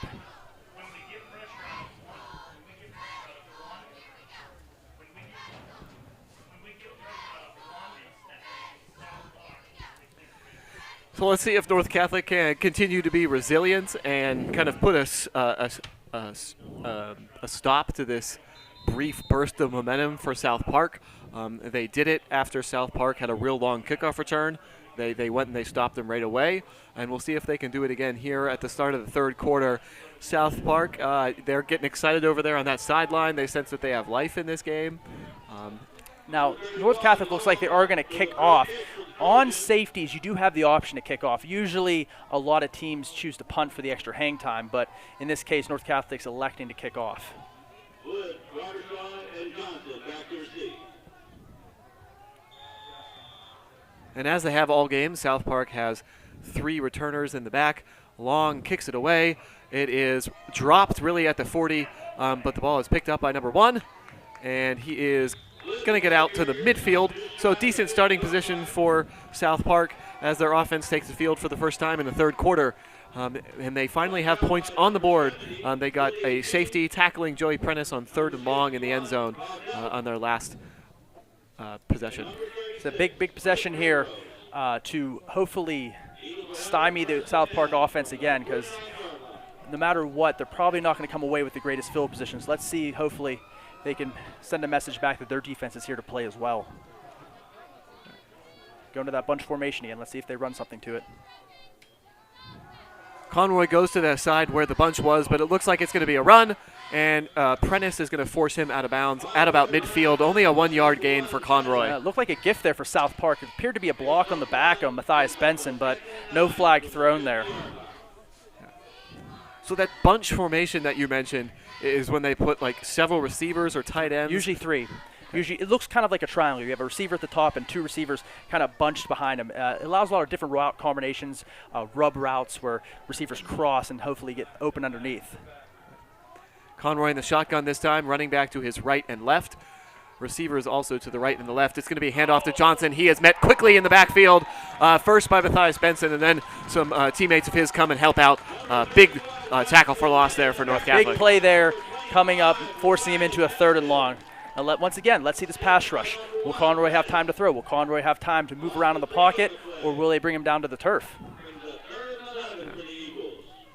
3rd and 11, definitely a passing down for South Park.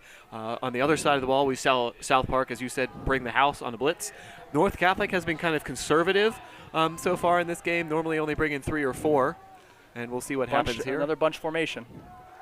North Catholic rushes 3, and Primrose almost is going to get there. Thrown way down the middle of the field. Again, overthrows the receiver who looked like he had a little bit of room. That was Xander Robert Shaw for South Park. North Catholic lucked out there. The inside man of the bunch ran a wheel route, number 26, and he was wide open going up the sidelines. Luckily, Conroy didn't see that read, and there's an incompletion.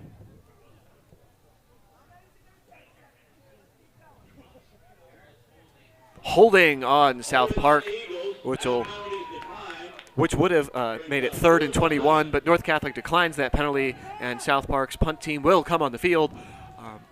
North Catholic defense, big stand there, stopping any momentum really that South Park might have had. And now it's up to the North Catholic offense to do something positive after a not very good drive. Yeah, let's see where this punt return goes. Will it be a touchback?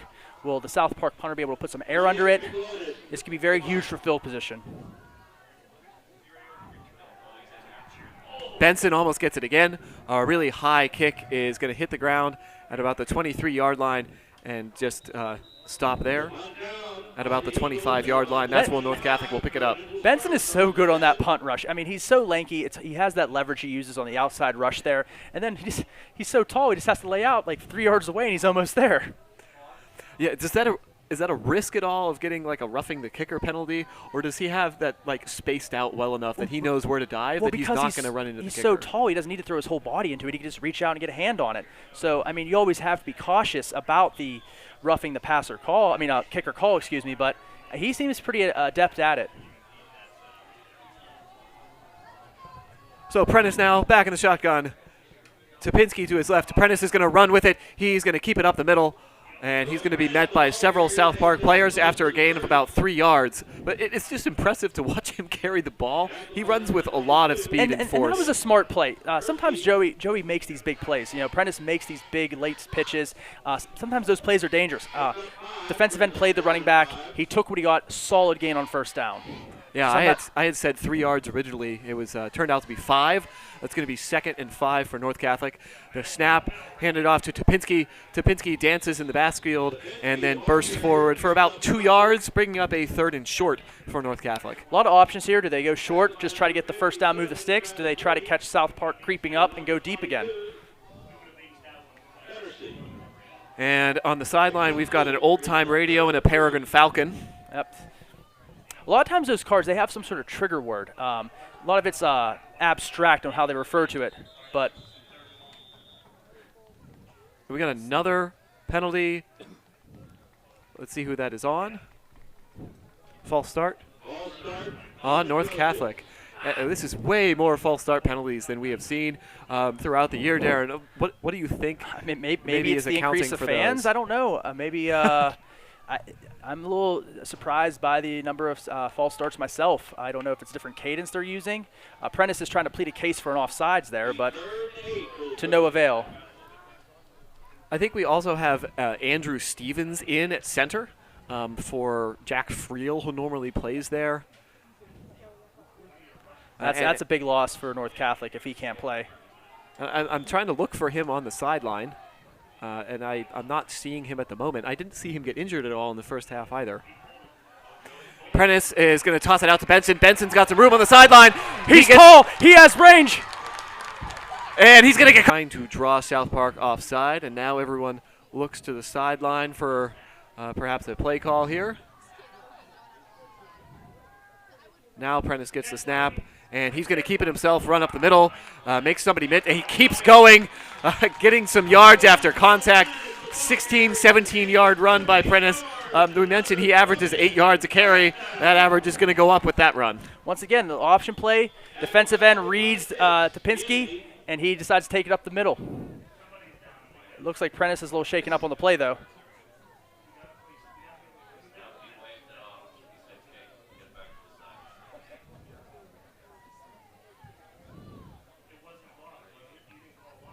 And this time, so it looks like Carson Laconey is going to go in at quarterback this play.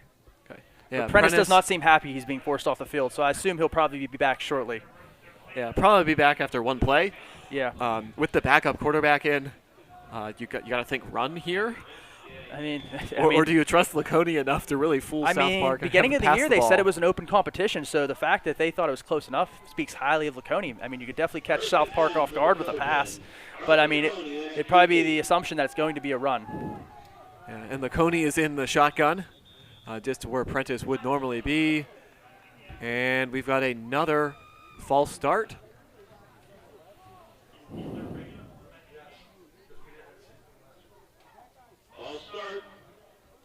So, sometimes when you have the backup in there could be some confusion in the play call. So, I mean, that does happen a lot.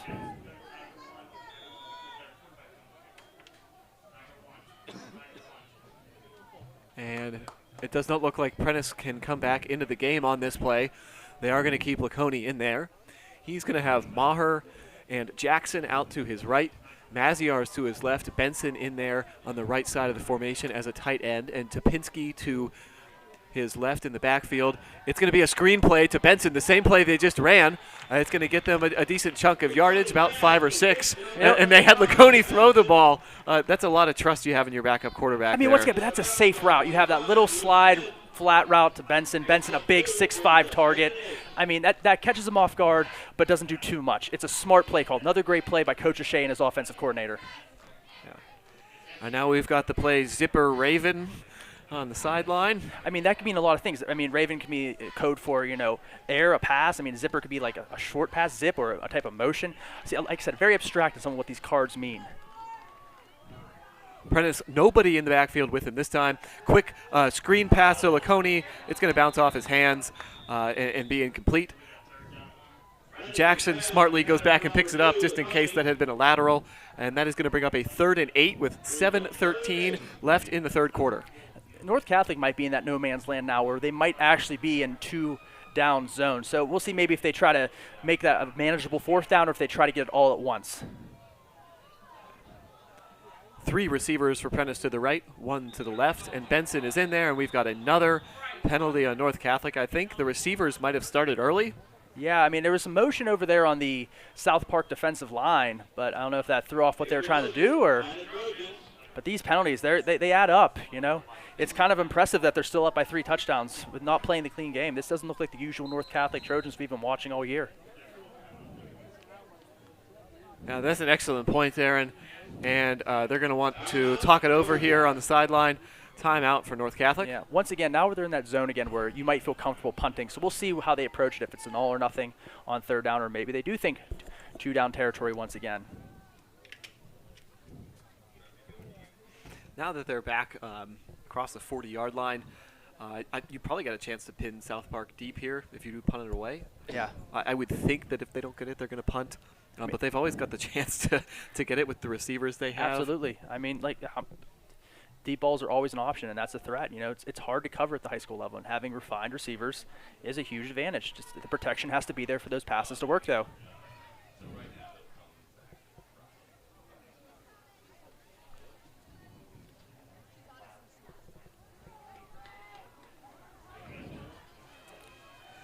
And North Catholic will come back out and line up here, leading 21-2, 7:13 left in the third quarter.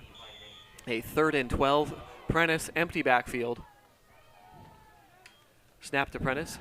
He backs up, looking to throw, throws down over the middle, and bounces off the chest of Xander Robert Shaw. That's a break for North Catholic. I'm going to go off a limb and say he didn't really watch the ball and was watching the receiver instead, because that should have been an interception, but good luck for North Catholic. Now they get to punt it, hopefully pin them deep. He looked really surprised that the ball was hitting him in the chest. Yeah. Boy, that's a break for North Catholic, and just little chinks creeping into their game tonight that we haven't seen the rest of the season.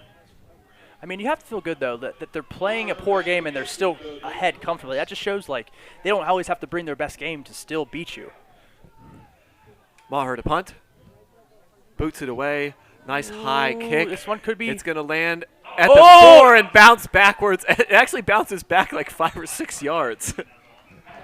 and they're not going to pin him inside the 10-yard line because it came back so far. A nice backspin on the ball by Maher.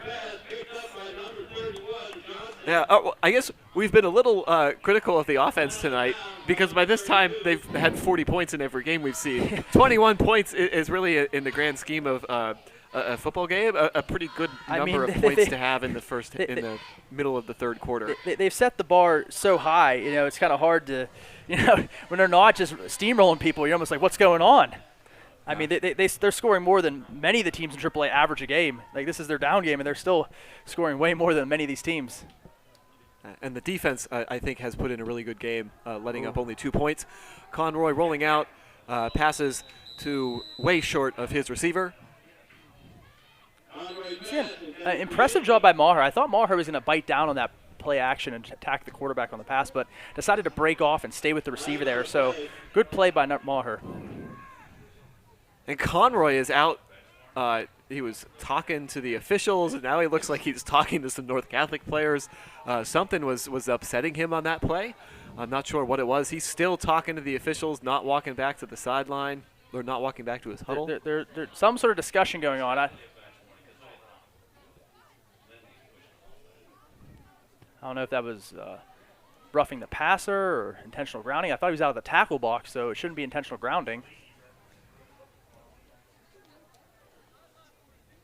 I think that North Catholic's sideline might have been warned too, as they seem to have been pushed back a little bit. Yeah, I believe that's a sideline warning.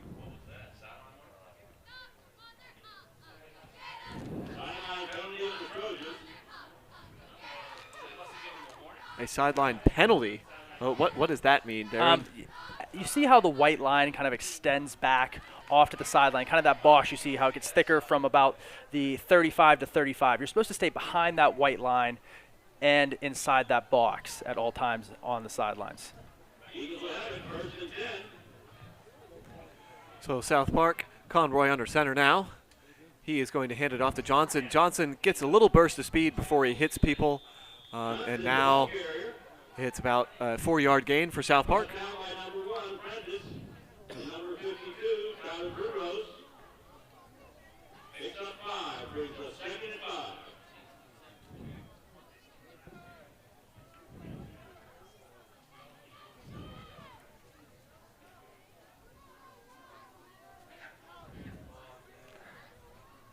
Second and 5 coming up for South Park. 6:15 left in the game. It's going to be a handoff to the fullback, and he's met immediately for no gain. Nice play there by the Trojans. Yeah, great job stopping that fullback run. They've had some success earlier with that play, so it's good to see they make an adjustment and make the play on it. And Rocky Kopak with the stop there. Seamus Straub coming off the field. Looks like he's favoring that right shoulder again. Could be a stinger, could be some sort of other issue. We'll see if it keeps him out of the game long. Looked like 57. Peyton Jones came in for the Trojans to replace Straub in his linebacker spot. And that's going to be an offside probably on Pierce Corey. Trying to time that blitz up. Blitz timing's an art form, Sean. It's a hard thing. You're trying to hopefully guess when they're going, and sometimes when it's successful, you're unblockable, but sometimes you also deal with those offsides. And that's going to actually give South Park a first down. So North Catholic has now given South Park 2 first downs by penalty on this drive, and they continue to shoot themselves in the foot with penalties. And we said that all night, but they are still up 21-2. So doing pretty well in a lot of other phases, but definitely not in the penalty they department definitely tonight. have had some issues with that, and that's hidden yardage. On the stat sheets, you'll see North Catholic's yards are much more, but that penalty yards adds up too. Conroy hands it off to Johnson. Johnson, again, a nice burst, and he's going to get about 4 or 5 yards. I'm surprised using that power set on first down. That usually is their short yardage set. I thought if Johnson maybe cut it out, he might have a bigger gain, but luckily North Catholic was able to swarm on the ball. Yeah, South Park, the very first play of the game, they had a run of 14 or 15 yards to the outside, and we might have seen one outside run since then. Yeah, I mean, I'm surprised they haven't gone back to it. There's probably a reason. And they're really lining up in this power formation, offensive lineman in the backfield. And this was a sneak last time. Well, this time we almost got a big man carry. Boy, that would have been fun. That was number 72, Eli Podgorski, lining up in the backfield, 6'3", 256. That'd be interesting to see how that would have been gone. And he's got to feel bad. Like, how many times I- is he going to oh, carry the ball during oh, the season, and it gets His- taken away his by a teammates penalty? are definitely going to hear it in the locker room and probably during film tomorrow. So he goes back out to a tight end position, I think, for No, he's left tackle left tackle. or right tackle. I'm seeing the numbers again. And it looks like there's going to be a holding penalty, but the pass is completed, and it would be a first down if the penalty is against North Catholic. Good burst by the North Catholic line there to draw that penalty. But again, we saw Conroy just jump up into the pocket once he felt the edge rushers pressure him. And as you've said, he's just got really good awareness back there to get away from the pass rush and try to make positive plays scrambling around.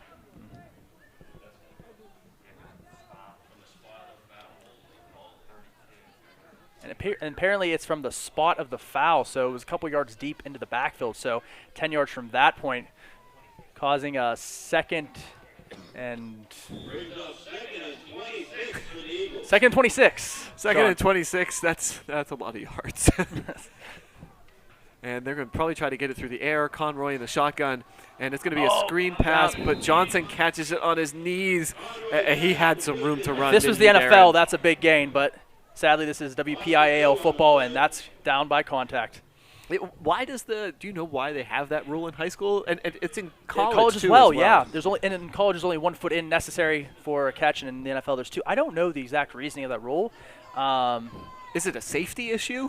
Maybe, possibly. Like I said, it's been that way as long as I've been watching football. I don't know why that is a rule.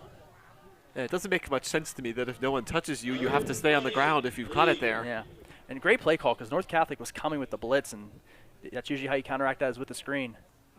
But now it's 3rd and 28, and Conroy steps up, throws it over the middle, completed this time, and a nice gain out to the 30-yard line, but that's well short of the first down, and South Park is going to have to punt again. Great defensive stand by North Catholic. And their defense has come out and been dominant here in the second half.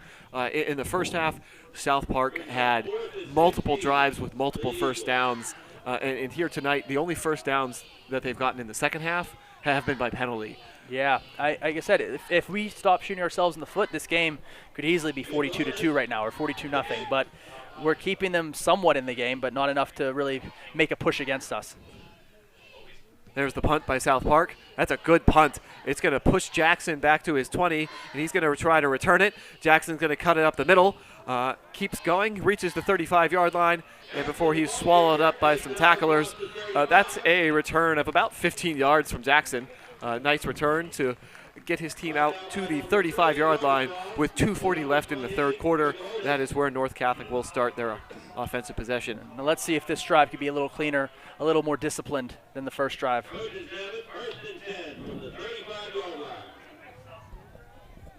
And before the Trojans come on the field, we would like to remind you that NC Athletics is looking for game day sponsors for our live broadcasts. If you would like to be an NC Athletics game day sponsor, please contact Brian Miller at bmiller@northcatholic.org.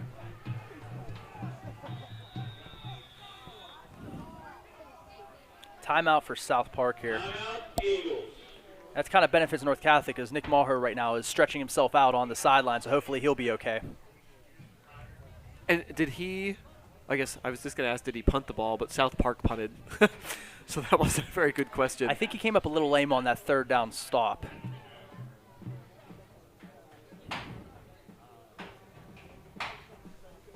You know, changing weather, sometimes joints get a little stiffer, muscles get a little tighter. You know, you have the warm to cold. It's not always conducive for your body feeling good out there. Yeah, it was a beautiful day today. Temperature well above 70 degrees. And now, of course, fall nights, the temperature is going to be dropping. It is a beautiful night for football, though, here at Mars.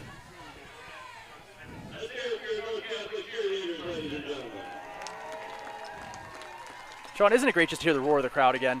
I really appreciate it. Yeah, it is nice to hear a lot more people than we've had the first couple weeks. And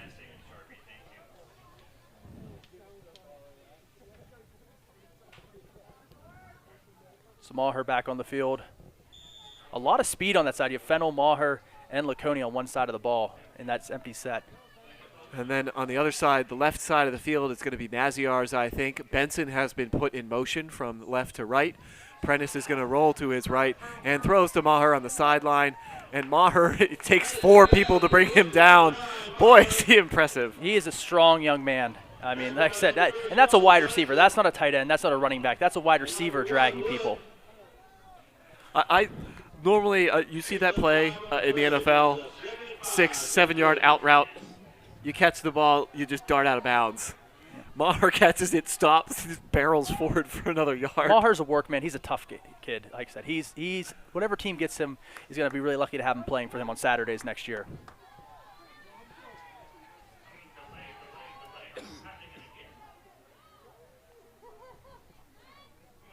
All right, and we're going to start again. Prentice lines up at his own 33-yard line.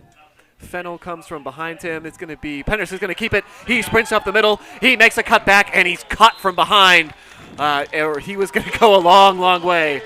Now, in that play, Sean, North Catholic utilized what's called an orbit motion. It's similar to the jet with the receiver coming across, but the motion man goes behind the quarterback, therefore leaving some other options like we saw. Like literally an option play is what they executed. And Prentice has done a nice job keeping the ball and just sprinting straight up the middle of the field, getting 10 to 12-yard chunks.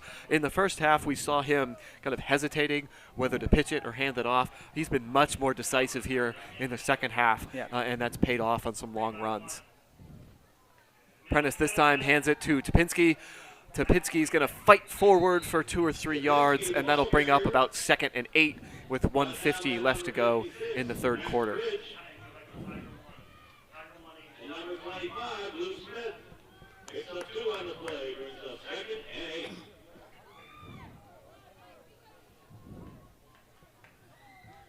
Daniel Long in the backfield now, another powerful back for North Catholic. Let's see if they'll try to wear the South Park defense down a little bit more with the running game. And then out receiving, we've got Maziar's and Fennell to the left, Maher to the right.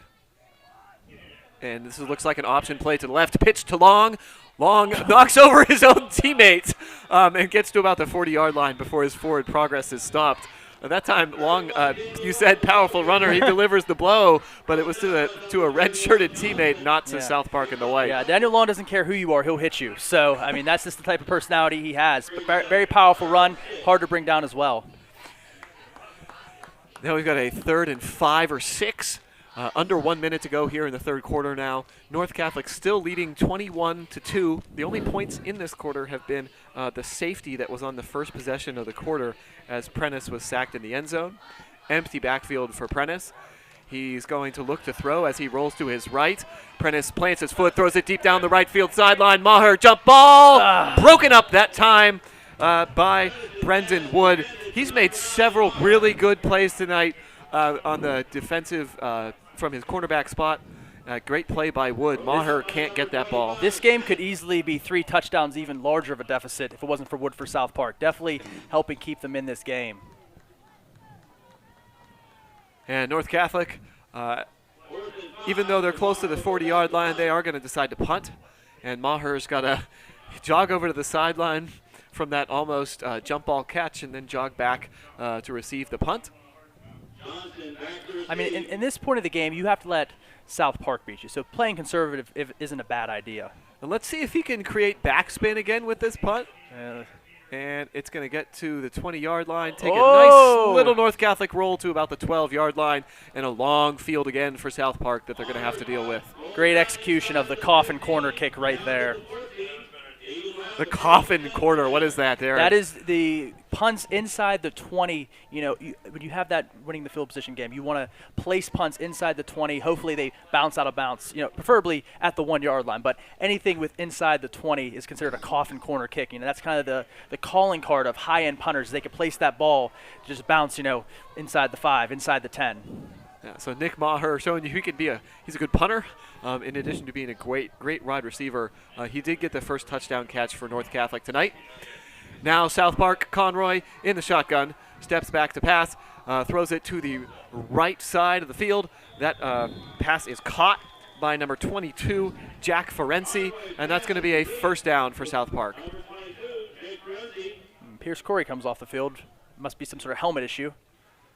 I mean, he sprinted off the field. Probably, you obviously can't play on the field without a helmet. And Robbie Kress comes in, number 54.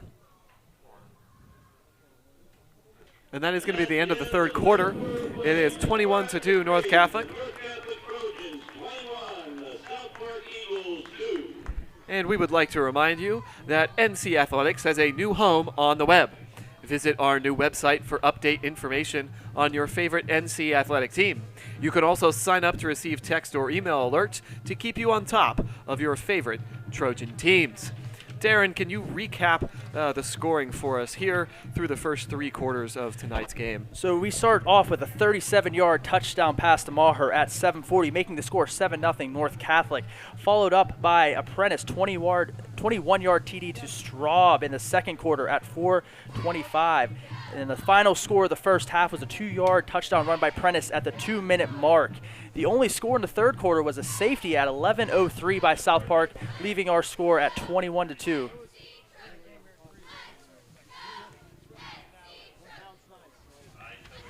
And that's how we got to our 21-2 score. Thank you for listening and watching tonight to the NC Sports Network as we bring you South Park versus North Catholic in Week 5 of the high school football season. North Catholic well on its way to moving to 5-0, but 19 points is their lead, and that's definitely their smallest lead of the year so far, heading into the fourth quarter. So we are going to get to see the starters in the fourth quarter for the first time Let's this year. see what Darren. conditioning does. Conroy in the shotgun. Primrose. Another sack for Primrose. He is by far their most dominant pass rusher today. Yeah, he got in the backfield very quickly. Conroy stepped up. Didn't throw it as quickly as normal, so maybe the combination, great effort from Primrose and good coverage as well. I mean, great pass rush. Beats a double team to get to that sack.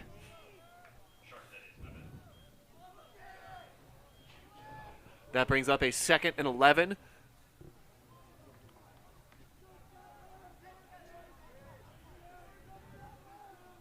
Conroy gets the snap in the shotgun. He's going to roll out to his left. It looks like he's going to run now, and he's still running. He gets about to the 35-yard line, but there is a flag down. Yeah, I'm curious to see if South Park relies more heavily on the pass now with being down over 2 scores. Time is now an issue.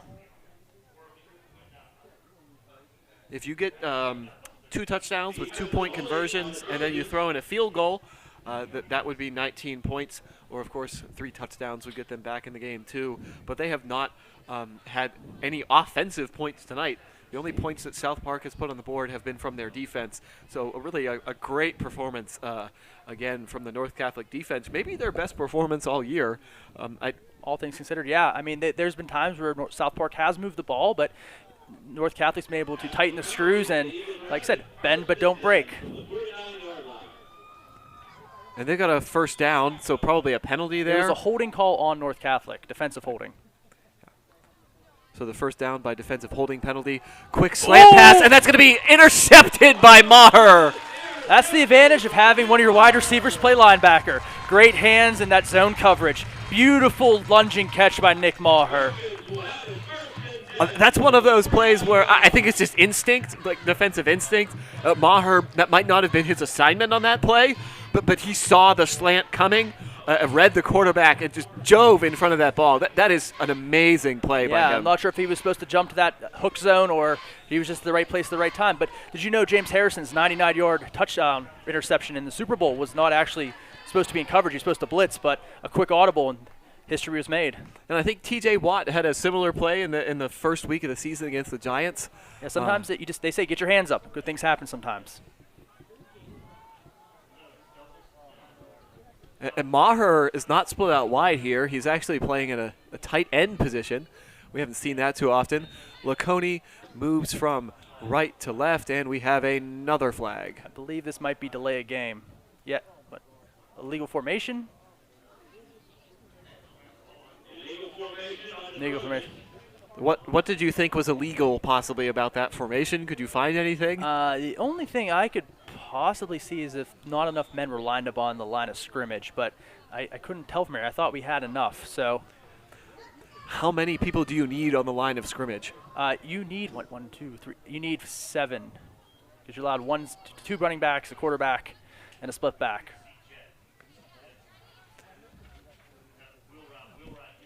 Prentice at his 40-yard line. He's going to run to his left. He's going to throw it down the field. Laconi fighting for position, and this is going to be probably pass interference.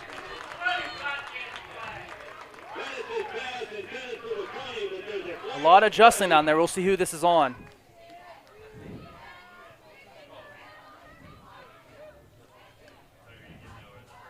South Park's moving back, so I think they might feel it's on them. Yeah, and that might not have been a terrible penalty because that was going to be, if not a touchdown, down inside about the 10-yard line. And now it is only going to be 15 yards. And we would think that would be enough for a first down. We'll see what the call is. You know, especially, you know, in the NFL, it's a spot foul. So if it's 50 yards downfield, it's a 50-yard penalty. But, you know, in the college game, it's 15 yards flat, no matter where it is. So sometimes some coaches say, if you're burnt bad enough, just tackle the guy. We'll take the penalty. And I guess that's why it's a spot foul in the NFL, but I've always disliked that rule. Yeah, you used to have the Joe Flacco special. Just run as deep as you can. I'll throw it as far as I can, and hopefully they tackle you. Yeah, I don't like the rule in high school where you can not get up if you haven't been touched. But I like the high school interference rule actually better than the one in the NFL. There's arguments for both, because as I said, with 15 yards, you have those players who just tackle someone if they're beat. They don't even bother trying to play coverage, you know. But then you also have the fact of, you know, those 50-yard penalties. So it's a little bit of give and take. It's kind of a preference thing of what you prefer. Yeah, I guess if it was a 15-yard penalty and you would suddenly see no deep plays and people just tackling people all over the place, maybe I'd want the rule to come back. Another penalty by North Catholic.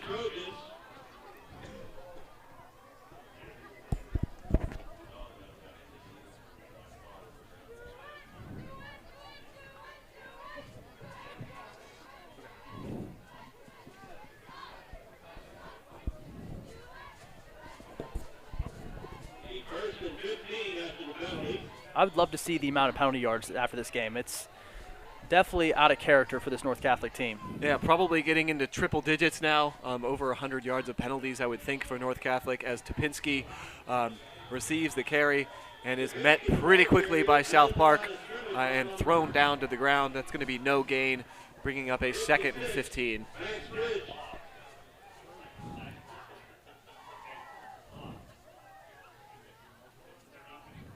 And Topinski is kind of like skipping off the field. Yeah, it might be re-aggravated ankle possibly. But once again, North Catholic has a stable running backs. I mean, just because they're not the starter doesn't mean they're not capable. Yeah, we saw that last week against Pearl. A number of North Catholic running backs were very impressive. It's Daniel Long in there right now. Prentice is going to run to the outside. He almost gets past the first tackle and just gains a couple yards, bringing up a 3rd and long. Good job by Prentice making something out of nothing. Not a great snap. Plays broken to that side, just reverses fields, gets a little bit of something, leading into 3rd down.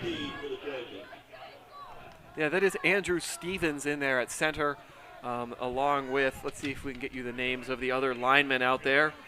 55, Eddie Nkotra is your left tackle. 77, Justin Smith is like the right guard, I think. And then Primrose is the right tackle. And I don't know who the left guard is.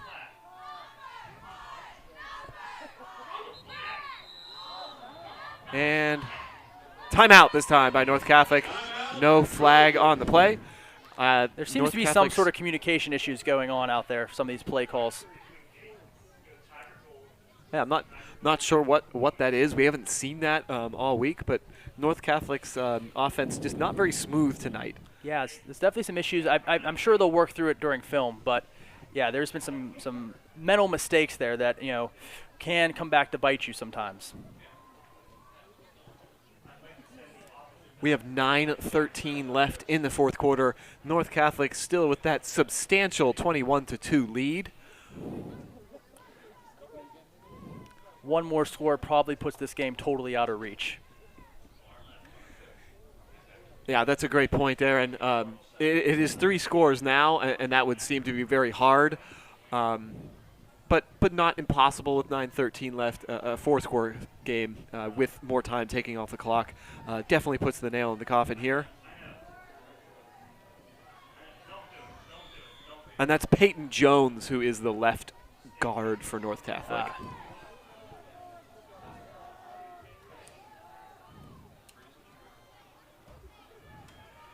Prentice with the snap. He's going to go deep again over the middle of the field. Laconi's there. It's picked off this time by Wood again. Wood making a again. play. And he might have returned it kind of far, but he trips over his own teammate Johnson. He's had a whale of a game in the defensive backfield for South Park.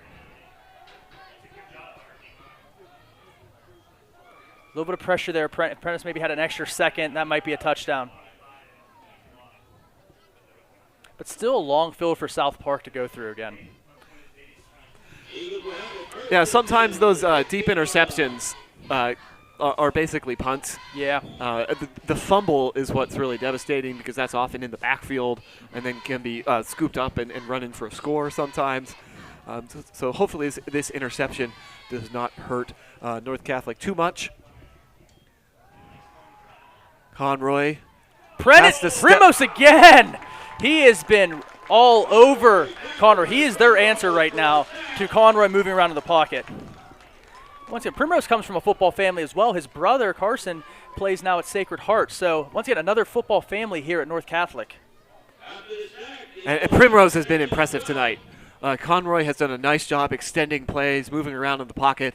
Primrose has kind of put a stop to that several times. That's his 3rd sack of the night, probably all 3 sacks for North Catholic. Let's see if they start to try to double him, to slow him down some.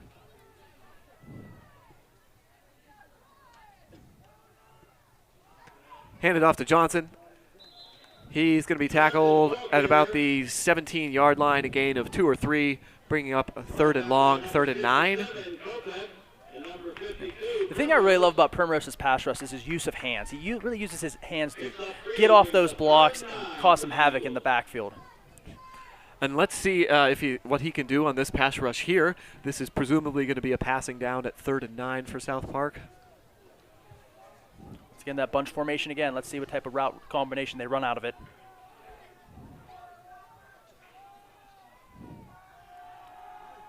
Conroy looks towards the side that the bunch was on. He's now going to scramble. He's going to turn around to his right. He's running away from Primrose this time and just throws it out of bounds. Great coverage and pressure from North Catholic, forcing the throwaway on 3rd and 9 with 7:28 left. All options covered. Tenacious pass rush from the man rushing. Good stand there by North Catholic.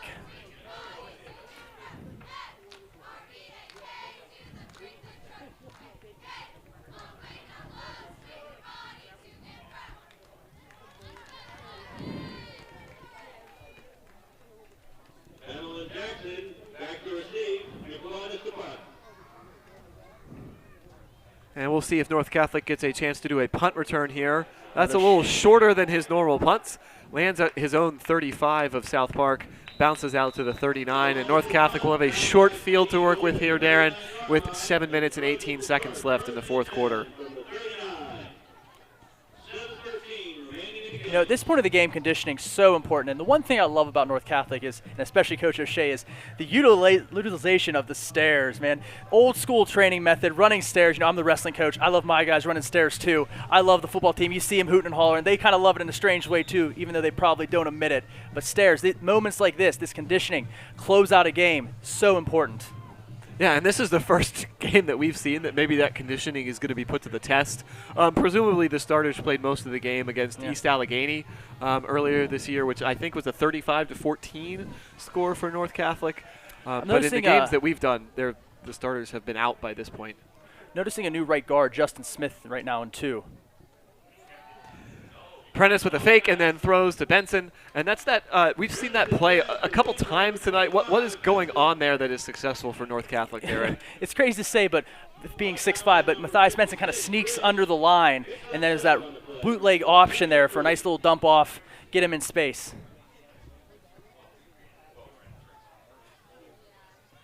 And now it's going to be 2nd and 3. Naziar's to the left, 2 receivers to Prentice's right. One of them, Jackson, will come in motion, and Jackson's going to get the ball. He cuts it upfield, bounces off a tackler, and rolls down to about the 28-yard line, and I think that's going to be a first down. Yes, it is. The chains are moving.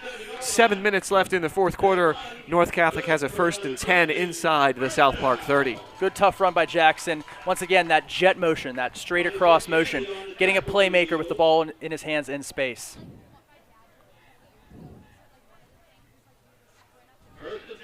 North Catholic looks to the sidelines. We've got Paragon, Frauken, and Dash, 2 very fast things. Yeah, that's what we're seeing. That's what we're seeing, so we'll see what happens. It's going to be Prentice keeping the ball. He's got room to the outside. He cuts back to the inside, makes the guy miss, and he bounces off somebody and gets down at the 4-yard line. He is so elusive in the middle of the field. Once again, like I said, those ball fakes, the defense crashes down. Open lane, and like I said, hard to bring down. Big kid, athletic kid, agile kid. It's just a load to bring down. You don't want to see him in the open space.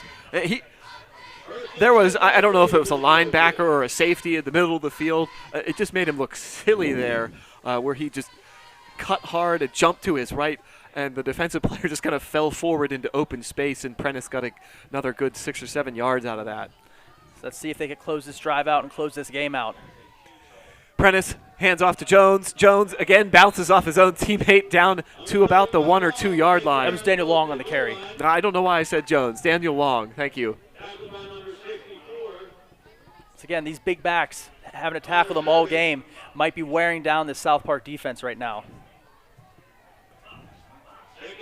Prentice under center, and he sneaks into the end zone. That was maybe the most predictable thing that we've seen tonight. When Prentice is under center for a sneak, he scores every time. Yeah, they don't ever line up under center. You think the South Park defense would have cheated up a little bit, but they didn't, and then results in a North Catholic touchdown. So what do you think that Prentice is reading there to know that, hey, this is the time that I should sneak? The sneak call comes in, and usually there's no cadence on a sneak call. Either you try to do a hard count to get people to jump, or there's no cadence at all. They call it touch. So a lot of times when he puts his hands underneath the center's body to get that snap, that's the call to snap. So there's no actually hut call. You just kind of go off motion. So he's kind of reading what lane. He's seeing where the defensive linemen line up and where he might try to sneak into after the snap. And that makes 28-2 with Marsico's extra point, as Prentice now has 2 touchdown runs and 2 touchdown passes. Let's add that to the 3 touchdown passes and 3 touchdown runs from last week. That is 10 touchdowns accounted for by Joey Prentice in just the last 2 weeks of the These season. are straight video game stats he's putting up. I mean, and he's playing on rookie mode. So, I mean, it's really exciting to see a player running an offense like this. When North Catholic's offense is on, it really seems to be unstoppable.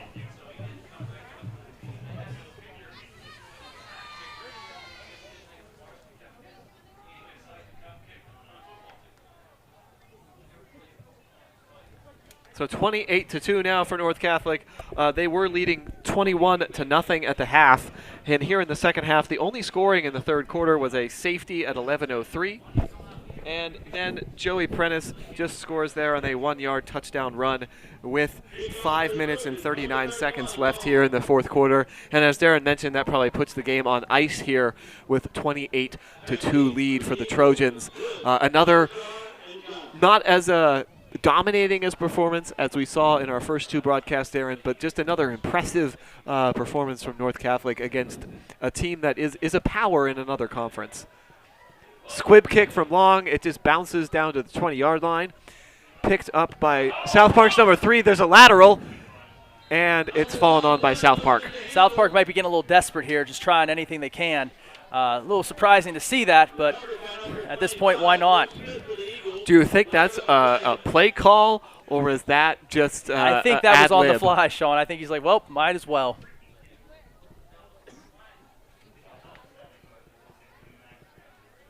I'm curious to see if the starters remain in during this game. Yeah, I think with 5:30 left, and it is no mercy rule. Yeah. I would think that it does look like the starting defense is out there. Usually the magic number, it depends on the coach. Some are 28, some are 35. Depends on the point of the game as well. So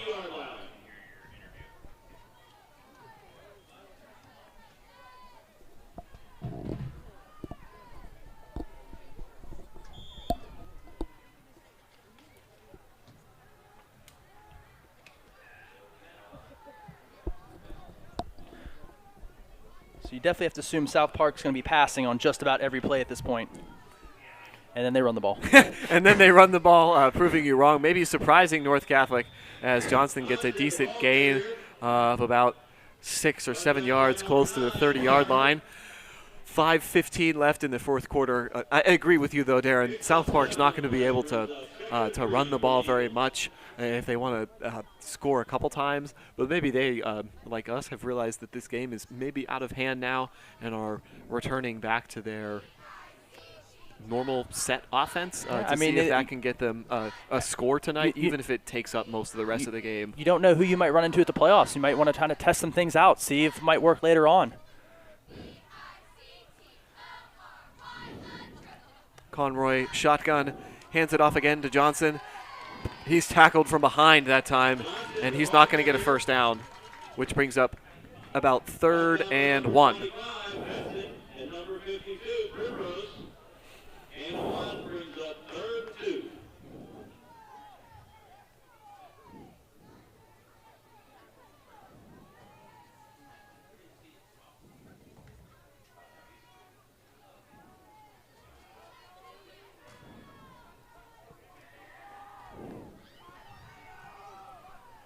It's now 3rd and 2. Power formation from South Park. North Catholic jumps offside. South Park loves to use that hard count in that power formation there. They used it at least a couple times last year's playoff game. Use it a couple times today. And normally we've seen North Catholic draw the other team offside. Tonight, though, North Catholic has been drawn offside a couple times on defense and committed a lot of offsides penalties themselves on offense.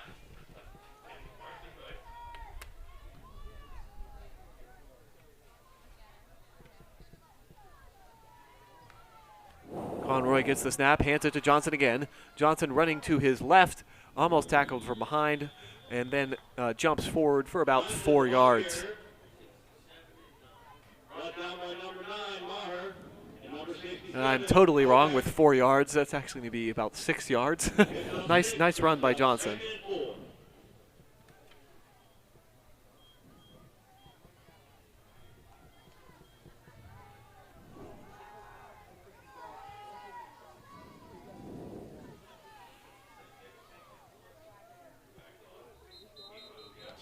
And now we have a penalty, probably a false start on South Park. Pierce Corey pointing that one out. And he continues to point it out he tells again. them they need to go back a couple yards.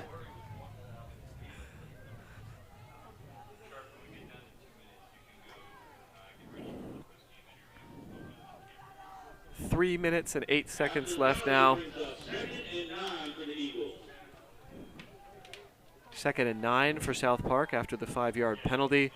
Receivers one each to the left and the right. Conroy is going to throw, it looks like, to the tight end over the middle. There was 3 North Catholic players there, and one of them, it looked like, got a hand on the ball. Well, yeah, Matthias Benson using that frame again, stretching out, getting a hand in the way. Complete brings up 3rd and 9.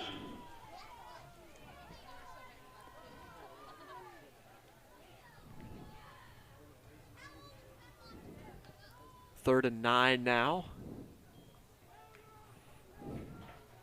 Just over 3 minutes left to play in the fourth quarter. North Catholic leading 28-2.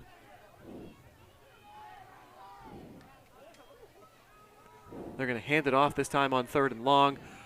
South Park back, breaks a tackle, but he's going to be brought down well before the first down marker.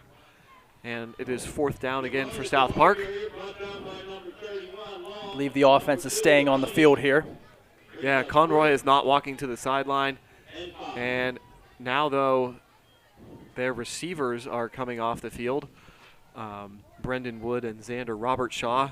It looks like some lineman tight end players came in, so maybe a power formation here for South Park. Let's see if they give it to the big man. This point of the game, why not? Here probably comes the hard count. And another offensive lineman, Harry, ruined by a false start. It's really a shame. We were talking earlier in the broadcast. It's one of my favorite things in football is to see the offensive or the defensive lineman get to carry the ball. It's been ruined both times by penalties. You know he's not tonight. talking to any of his teammates for a week now. After the penalty makes it 4th and 9 for the Eagles.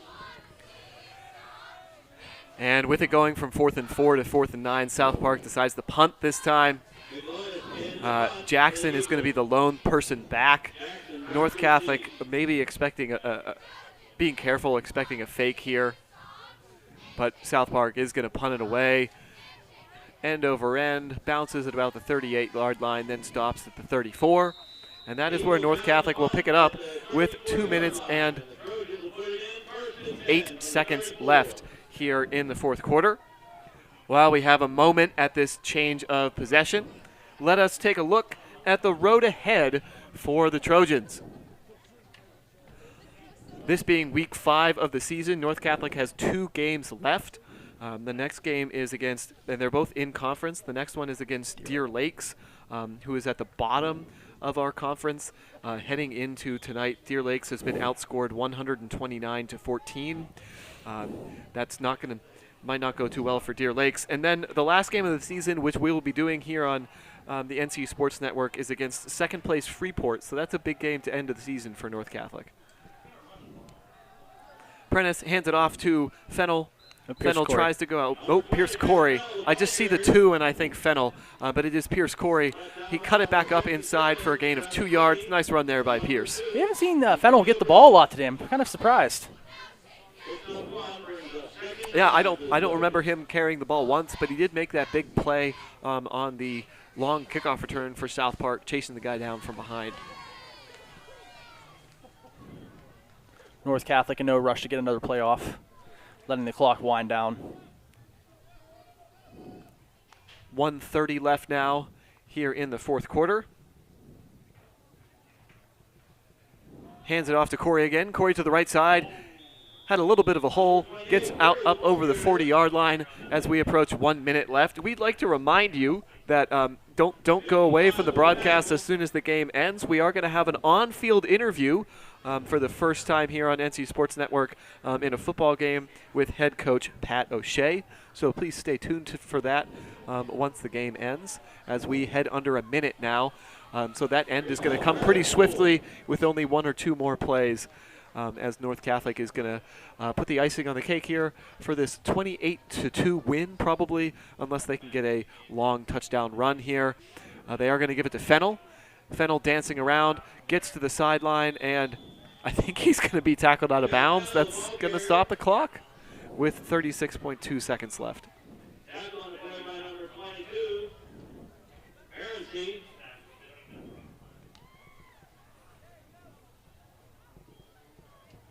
And Fennel looks like he's limping a little bit as he runs off the field. Isaiah Jackson comes on for him. And this will almost certainly be the last play of the game. Well, no, it's a 4th down.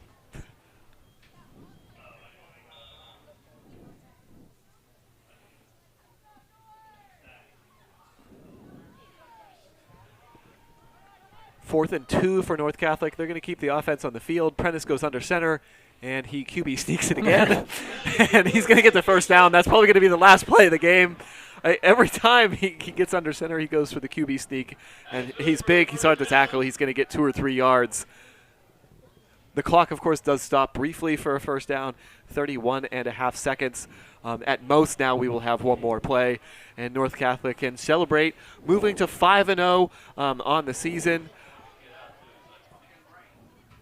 Prentice loses his helmet on that play. Doesn't seem too pleased about it. So Laconey comes in at quarterback. And then you've got Maher way in the back, the victory formation. Laconey's probably going to kneel it down and then just end the game here. And that's going to do it.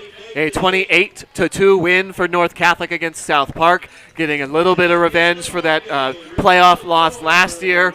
But that's not really going to satisfy the North Catholic team this year. This is a team, I think they really want to make some noise in the playoffs. And this is really a statement game for them, showing that they can come out and not only beat the team that beat them last year, but beat them soundly. And now please stay tuned at the NC Sports Network post-game show, and we're going to have an on-field interview with head coach Pat O'Shea coming up very shortly, so please stay tuned for that. And then Darren and I will be back on soon after that to recap the action for you.